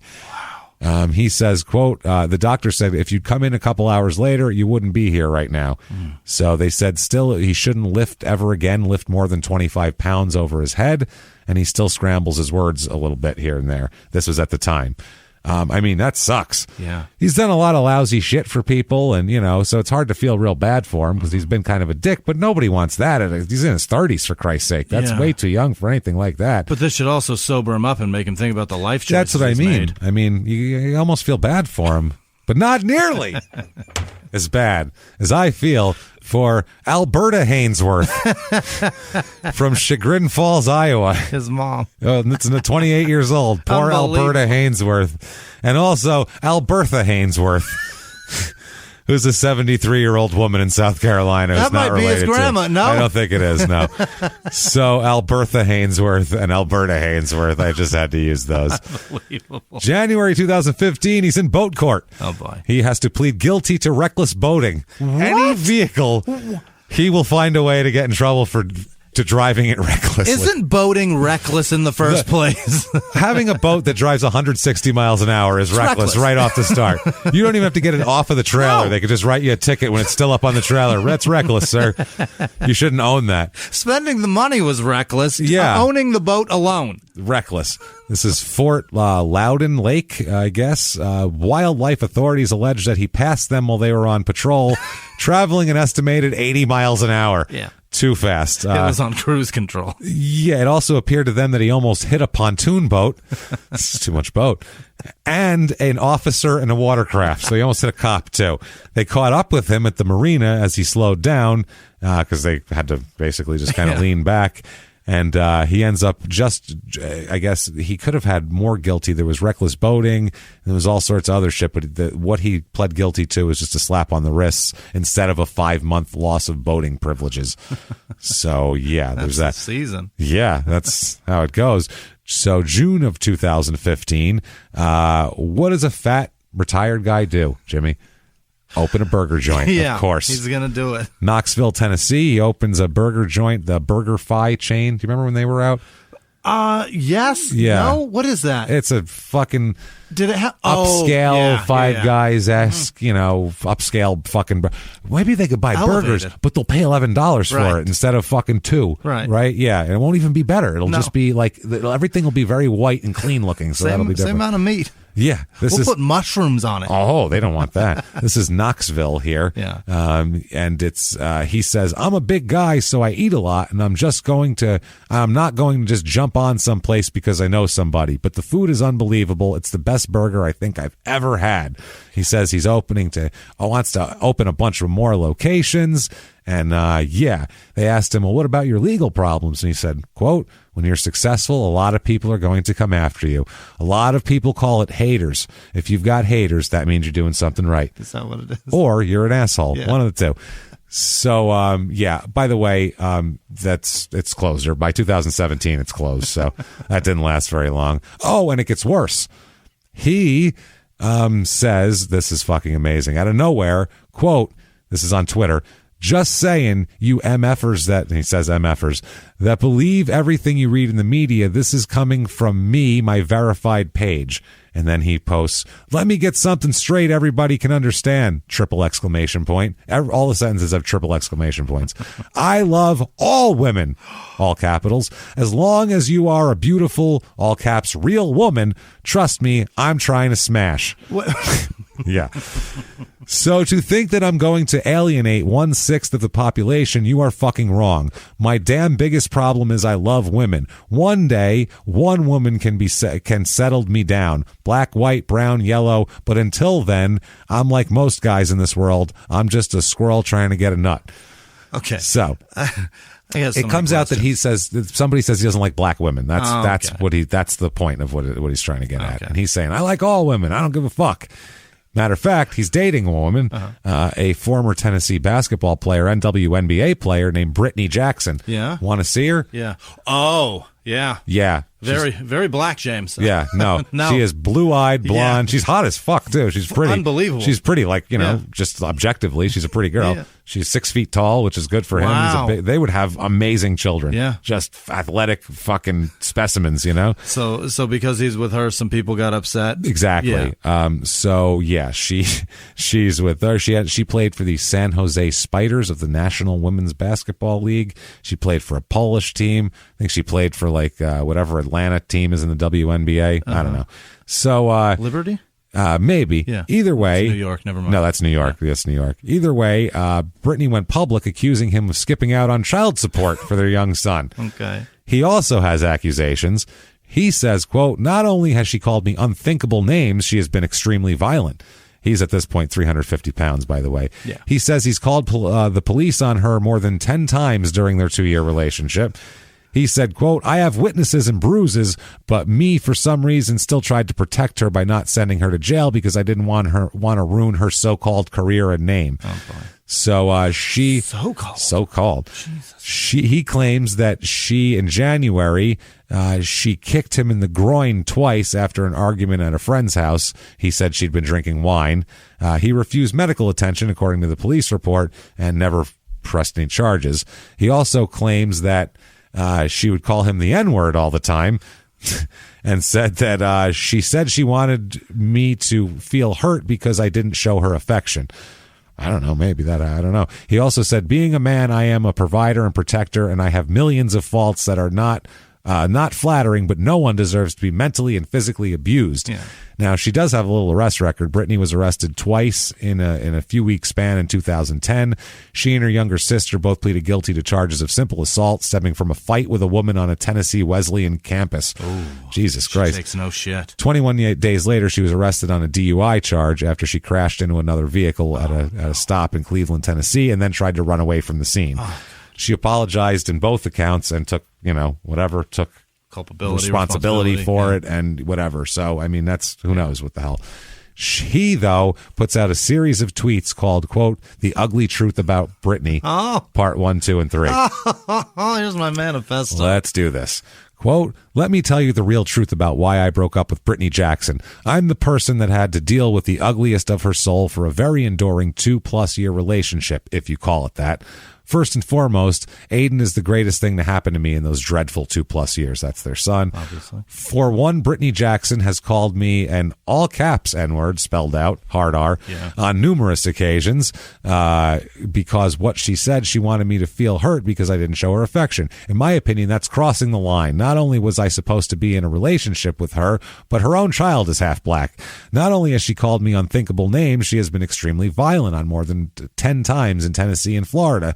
Albert, called the police to restrain her. Yes, I have witnesses and bruises, but for some reason still tried to protect her. That was the so-called career name. I also want everybody to know the truth about her charity weekend she does every year. People, the money you give for her Alzheimer's event, most of it goes right in her pocket. That's why she wants the checks written to her foundation and not the Chattanooga Alzheimer's Foundation, which I personally saw her make someone rewrite the check to her foundation. Now, Brittany wants to try to talk trash about that's not true because I took the car I let her borrow to be able to meet me halfway so I can spend time with my son, which she refused. I don't know what the fuck that means. Being a truth about her charity weekend she does every year. People, the money that you go, most of it goes right in her pocket. Sorry, blah, blah, blah. I messed that up. And then he says that now Brittany wants to try and talk trash about that's not true because I took the car, all that. Being a man, I am a provider and a protector. No one deserves to be mentally and physically abused. Also says, like I said, she beat him. 1 o'clock in the morning, they had come out. That was the groin kicking incident. The police came out for that. No charges were filed. Brittany denies it. She says it is critically important to our child that Albert begins to focus on being a good and supportive child or father. This is a very difficult time for me and our child. This is shockingly enough, finding out that I am the mother of Albert's 7th child. I do not feel I need to stoop to make public his true conduct. As for the domestic accusations, I cannot comment at this time due to current litigations, but the truth always surfaces. Accusations of me being racially biased are absurd. Come on, Albert. We've lived together for 2 years and we have a beautiful biracial baby that I love more than anything in this world. And then her buddy, Shamika Holdsclaw, who was one of the greatest female college basketball players of all time, played at the University of Tennessee with her. She played for Tennessee. She was there the same time he was. She says that she knows both of them and called Haynesworth a cool dude and Jackson an amazing mom. She said, being part of the Tennessee family, I love both of them. I've never been around them where I've seen any crazy moments involved in their relationship. I just didn't like hearing the fact that people were calling Brittany a racist. That's the only thing I have to argue. So they played together. So, I mean, I don't know, whatever. So September 22nd, 2017, he fails to appear in Knox County Juvenile Court and is ordered to pay attorney fees and lost wages for Amanda Krieger, who is a woman who is the mother of his 16-year-old boy. He failed to appear, and if he fails to appear on the next one, a warrant could be issued for his arrest. Haynesworth owes her a total of $1,680 in child support payments for the last 3 months. So he's only paying couple hundred bucks a month. How is that possible? I don't know. He's paying $500 a month. Oh my God, that's not fair. According to her, he once failed to pay for an entire year. She said, this is what he does. He has women in and out of court. His whole life is in and out of court. which, I mean, yeah, we've just done the whole episode. I tried to forget about it, to forget about him because he's just out of control. Three different alleged mothers declined to be quoted by name when contacted by the News Sentinel, citing advice from their attorneys. Summer 2019, almost dead again. He's in his apartment, starts coughing violently at 2 a.m., lost his breath, said he couldn't breathe. Yeah. Grew dizzy and decided to drive himself to the hospital. He said, I definitely should have taken an ambulance. I would say he learned that his lungs filled with so much fluid that oxygen couldn't get in. His stomach was engorged by the same fluid. He was all bloated and fucked up. Yeah, COVID patient 0. No, he's dialysis. Oh, no. His kidneys are failing. He undergoes dialysis 3 times a week at that point, starting at 6:15 a.m. And he says all he's been doing is sitting around watching the binging episodes of the first 48. I feel you. He says that he is just needs a kidney. He needs a kidney. Are there any that are big enough for him? Yeah, the size doesn't matter because it adjusts and all that sort of thing. But he said this landed him in the hospital. He took to social media to say he needed a kidney, and over 1,000 people commented and said that they would get tested for it. Yeah, and he says, I guess I wasn't as hated as I thought. He even made friends with Andre Garrard or whatever he is. They said that on a flight home from Hawaii, the Andre Garrard guy found himself seated next to Haynesworth's older brother. What are the fucking odds of that? Yeah. Who explained that Albert knew he was wrong, and he said that this Andre guy said right there he decided to let it go, try to make friends with him. His brother's like, your face looks like it was stomped. Yeah, what's that big scar above your eye? That? My brother did that once. You know that? You know him? He played football too. So the Andre guy here says, I want Albert to be okay. I've forgiven him. He says a week after Albert's in the hospital, he's in dire need of a transplant. And he says he wants to thank everybody who prayed and supported for him and all this sort of shit. So July 25th, 2019, he's in court again, of course. His wife is accusing him of not paying tuition for his 2 children and all this shit. Yeah, so apparently this has been going on forever. Haynesworth has to pay $20,144 in tuition, even though his legal team brought up his failing kidney health. Last school year, he was ordered by the court to do the same thing after not paying on time. So the judge says he has an obligation to be proactive. He has an obligation to comply. The court is concerned the only option I have is a Band-Aid option, but the father has to satisfy the tuition. That makes sense. So once it's over, he says to the press, quote, Albert says, quote, I have more kids than her. Stephanie lives in a $700,000 house and I live in a freaking apartment. How is this fair? So that's what he said. Yeah. He has 7 kids. Labor Day 2019, he's in the ICU again. Oh, boy. He says he took the wrong medication. He tried to set up dialysis at home and fucked it up. Oh. And, he said the port in his stomach grew infected. Oh, and then he had to get back in again. So, he says, I wouldn't say I cheated death, just brushed with it.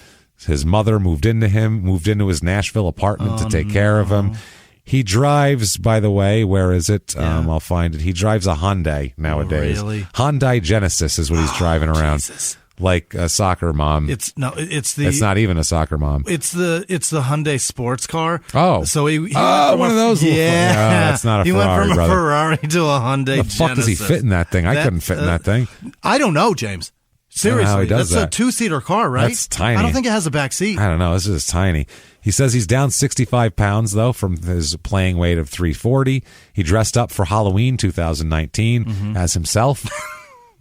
Blood on his ankles and shit. That's it. Like he just blood all over, just on the bottom of his cleats. Yeah.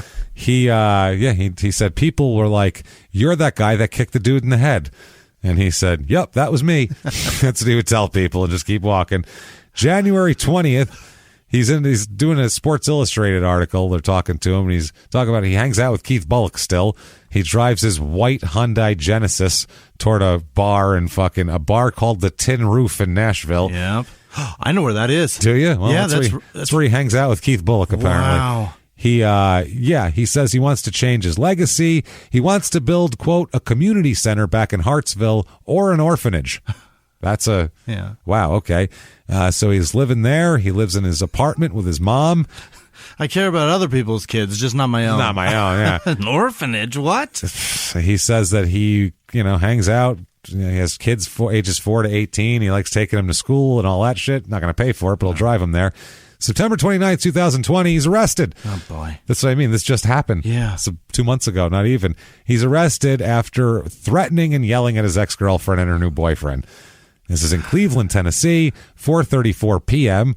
He was yelling at his ex-girlfriend. A woman told officers, this is Brittany, that he had driven there from his home in Franklin, Tennessee, 160 miles away to yell at her. That's pretty, wow. But in a Genesis, it's like 2 gallons of gas. He's flying.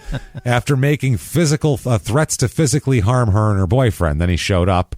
No physical assault actually happened. He was told multiple times to stop yelling and cursing, and finally the cops just arrested him because he wouldn't listen to them to stop yelling at her. Did he get a new kidney yet? No new kidney. Can't get enough of Albert Haynesworth. I've had a plenty. Get yourself tested, give him a kidney because he's looking for one. There's that. Or you can follow him on Instagram where he's Haynesworth III. He's got his check mark and everything here. 23,000 followers though, not that much. And his profile here, quote, "I post what I want. No limit soldier." What? He's my generation. No limit soldier. He's running with the masterpiece here. Proud dad to 3 future kings, Ashari, Avery, and Aiden, and one queen to be, Eleni. Alani. What about the others? He has 3 other kids. What the fuck, man? That's 4. What about Albert the Fourth? What about him? Yeah. He can fuck himself? He's got to have your stupid name. Hi, I'm Albert Haynesworth for the Plan B pill. Shit. It's very important. And or you can rent him. Also, you can go to athletespeakers.com, rent him. He travels from Tennessee. You got a contact to get his fee. Really? But he's also got a virtual fee. I'll come to you for 1 kidney. I'm sure he's on Cameo, too. You know what I mean? He's... Fuck, man. He seems like the type of guy who'd be on Cameo. I'm blown away that a guy can have that Albert many Haynesworth. kids and just... Forget 3 of them. In the Twitter bio. Like, at least was it Cromartie has like 9 kids and they asked him their names and he only knew a few of them and it took him a while to struggle. He at least knew there was 9 of them. Right. This motherfucker's like, I'll just name off 4 kids. I don't know. There's some other people Wow. So that's that. That's Albert Haynesworth. That is a big fat mess of disaster. That's going to end so bad, James. Oh, it's ongoing. Terribly sad in a Nashville apartment that he owes 4 or 5 months of rent on. That his mom lives in. Right. And the whole thing. It's and very she's going sad. to get evicted. So if you like that story, tell us about it. Tell the world about it by getting on Apple Podcasts and giving us 5 stars. Yeah. Also, head over to shutupandgivememurder.com for everything crime and sports and small town murder related. I would also like you to listen to P.S. I Hate This Movie or else I'm going to kick your ass. No, I'm just kidding. You can do whatever you want. So do all of that stuff. Also, follow us on social media. We're at Crime and Sports on Twitter and Facebook, at Small Town Murder on Instagram. Mm-hmm. And if you want to be a producer, have your name mispronounced, and even better than that, get access to all sorts of cool bonus materials. That's where it's at. You can do that very easily. This week we are going to do these impersonators, basically. Mistaken identities on purpose. That's what it is. It's guys that either people who will claim they're athletes when they get arrested and they're clearly not, or athletes that get arrested claiming they're other athletes, which is even more mind-boggling. The Bill Russell one is my favorite. Yeah. He's a 6'3" guy who did play in the NFL, who got arrested and claimed he was Bill Russell. Not even the NBA? Nope. What? Played in the NFL. Played for the Colts for like a year. Claims that he's Bill Russell when he gets arrested. Right. They go, well, why are you 7 inches shorter now than when you played? And he has the greatest explanation. This man said this to police officers with a straight face. It's bonkers. You got to hear it. And then we're going to be watching the Chris Watts documentary, that asshole who killed his family in Colorado. So gross. For Small Town Murders bonus, and we'll talk about all of that stuff. But you get access to everything. All you have to do is go to patreon.com/crime and sports, and anybody over the $5 level is going to get access to all that stuff. And if you just want to be a good person, you want to have good karma and get your name mispronounced, you can do that as well over at PayPal using our email, crimeinsports@gmail.com. Also a good way to get a hold of the show there. Yeah. With that said, Jimmy, I need it. Yeah. Give me the list. It's been a crazy week. I need to feel good. Give me the list of the greatest people in the goddamn world. Hit me with them now. This week's executive producers are Chris Wooten, Christy Coffey, Malevolent Mayhem, By Dawn 2020, Heidi Elaine, Calvin Maddox, Jesse Rocks, Media Maven, and Under the Sea Fabrics lady's birthday today. Happy birthday. I don't have her name, and it just said Under the Sea Fabrics. I knew it at one point in my life. I don't know it right now. Also, Jordan Bennett. You guys, thank you so much for everything you do. We can't do it without you. You guys are the best, honestly. This week's other producers are, what did I do? JL Russell. I think Jagle. I can't tell if it's an E or a G. You wrote it. I did this. Bushy, with no last name. Angela P. Jackson. Elena Tipton. Matthew with no last name. Alicia Salter. Nikki Trevarton. Leah Benson Devine. Nicholas Wilson. Margaret Patchen. Jamie with no last name. Lindsay with no last name. Casey Kmechik. What? You can't do K-M-I-E. That's not a word. C-I-K. Wow. Kmechik? That's a tough one. Probably not. Zachary Turner. Troy Watt II. Michael Casterline. Sarah Martin, Erica What? Skooks. That's an easy one. That's not it. Erica what? Yep. Alicia Hall, Susan Anderson, Olivia Budney, John Rayfield, Jennifer Rausch, Cameron Hughes, Sarah Smallwood, Jess Evans, Sarah B., Joe Backley, Andy Dixon, Michael Piccinetti, Tammy O'Brien, Kimberly Bick. What did I do? Billups, Denise Anthony, Ryan Leach, Jay from L.A., Morgan Casey, Rachel Modafferi, Allison Ravy, Chris Cranky, Joe. So frustrated. I know. John Collier, Allison Ravy. I said that. Nick Gibbons, RJ with no last name, Kayala Sweetland, Christy Albrecht. David Moore, Aaron Newton, Jeff Goggins, James Harris, Bill Williams, Tim and Arnold, Kim Colbert, April Wilson, Randy Ginn, Chris Fleming, what did I do? Tudmus, that's not what that is. Gallagher, I'm sorry, man. Or ma'am.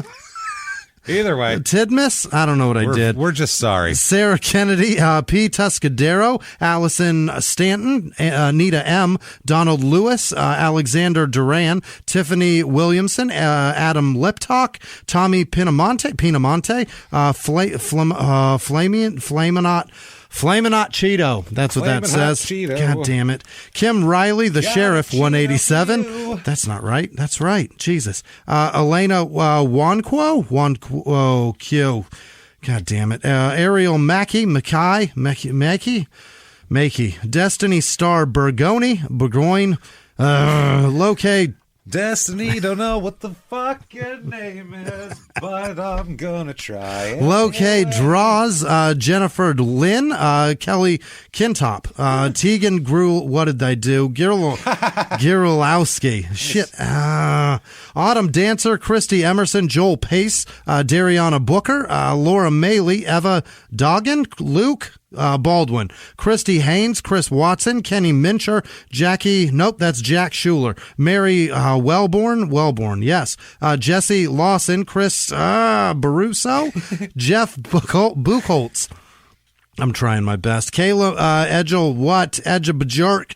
That's not right. Heather Weaver, Alexa with no last name, Barbara Clayton, Cliff Gibson, Sonia Hageman, Daniel Feliciano, Whitney Weaver, what did I do? Megan Wasson, Pat 86? No.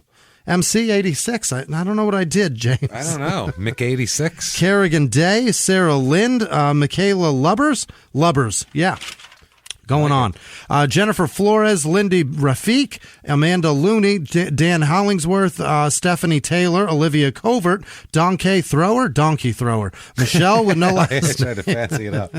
Donkey Thrower. Joshua Vieira, Juan with no last name, Melinda Keller, I think. Katie Wynn, Victoria Vlach, Samantha Keegan, Luke M., Sarah Coder, Anthony Thomason, Mike Kennedy, Samantha Villa, Russell Lindsay, Elizabeth Casimiro, Nicholas Milan, Melissa, McKimmy, damn it, Boy Bazinga. Jesus. Yeah. Aaron Smith, Katie Powers, Heather with no last name, James L., the pretentious film critic, Phoenix James, Beth Oliver, Bill Clark, Larry Hutchison, Amanda Scrimpshire Miller, Philip Brown, Alyssa in Chains, Delcy Blakely, Jake Smith, Jessica Johnson, Wyatt Woody, Casey Locke, Roy Shaddle, Maxwell Slight, Joseph Nino, Miranda Goodman, LQ Tech, Evan Hansen, Svartk. Nope. Yeah. It's never going to happen. It's a T and a K and a J all together. Yeah, doesn't make sense. That's very sad. Kelly Michelle, Diego Matienzo, God damn it. Mai Peterson, Matthew Klein, Nick Kiefer, Hannah with no last name, Aaron Alexander, Wade Williamson, Kyle Reiger, Jana Luans, Samantha Stafford, Missy Bjork, Ashley Bourbon. No, that's Durbin. Is that a B? Darla Percy, Erica Garvey, Gary. Damn it. Rebecca Falk, Mackenzie Kurz, Stephanie West, Cameron Hicks, J. No name or last name. Just a J. Pucker Brush enthusiast artist. Sweet. And that's pretty wild. Annabelle Goal, CS Nutgrass. That's a word. John Sovin, I think. Brian and Emily Asher. Mary Fig. Devin Chiaco. Terry Kledzig. Miralise Sage. Dawn Nicole. Kristen with no last name. Country Care. That wasn't a name. They gave no name at all. That was part of their email. I'm not going to give the rest of it. Bruce Hoop. Erica Worth. Sam Hartop. Eric Partlow, Michael Birdsall, Mac, is that Mac or Mark? That's Mark Doble. Hey. Dobley? No. Okay. Matthew Marcelino, Nicholas Thelming, Nikki Kisleff, Caitlin Decor, there's no way I'm getting that right, Lissa Hebert, Rebecca Lowe, Rachel Hensley, Mike Barlow, Amanda Bishop, Gareth Locke. I feel like you were calling. Amanda? Here's the thing. Amanda, can you read these names for me? At the bottom of this notepad, I get real bad at writing this far because my knuckle's not even on the page. Yeah. So Gareth Locke is lucky that I got that legible. Natalie Parson, Allie L. Kibbe, or Kirby. It's either one. Amy Lewis, Nicole Kiefner. This is what I'm talking about. Brett Detter, not sure. Dan Risto, Jenna Gillette, probably, I hope. It gets illegible as fuck. It's dicey down there. It does. James Castle, Jessica Masseri, Sylvia Rodriguez Oliveris. Matt Howland, Casey Hoffman. This guy told me a story, James. I would never tell it. It's fucking unbelievable. But I will tell you, Casey, that your stepfather's a piece of shit, and I hope you hang in there. Thomas Smith, Janice I think Hill. we get it.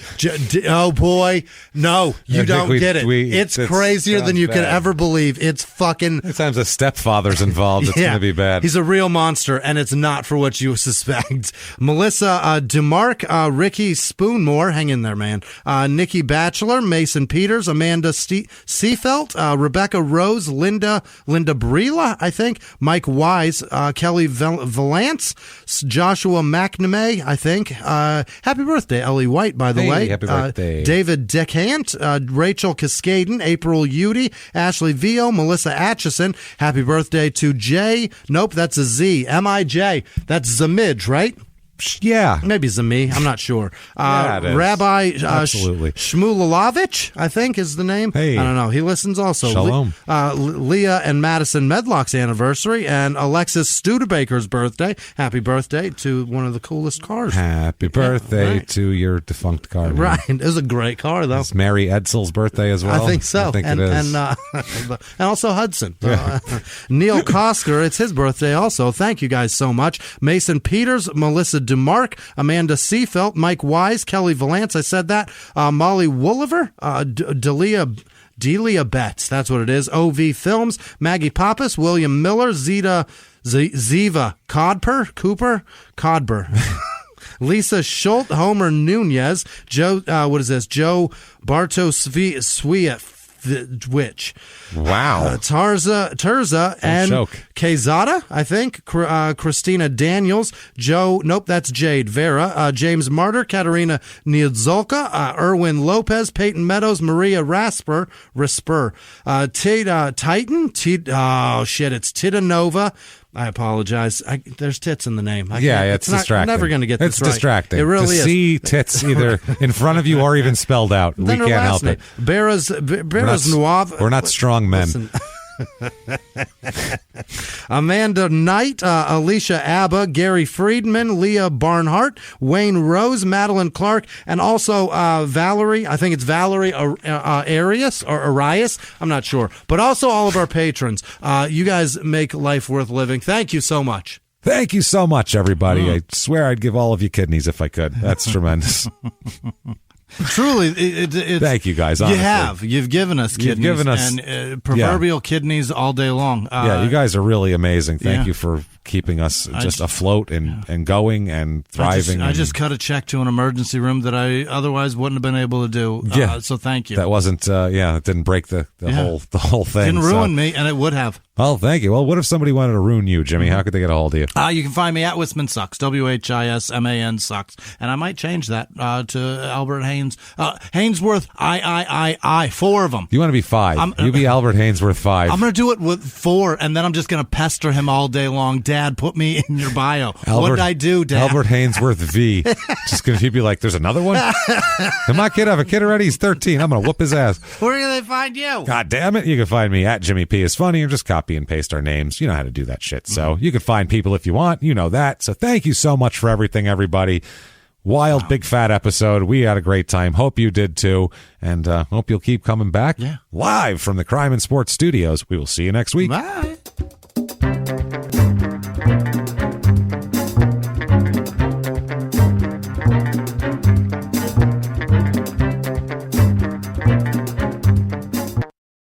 If you like Crime and Sports, you can listen early and ad-free now by joining Wondery Plus in the Wondery app or on Apple Podcasts. Prime members can listen early and ad-free on Amazon Music. Before you go, tell us about yourself by filling out a short survey at Wondery.com/survey.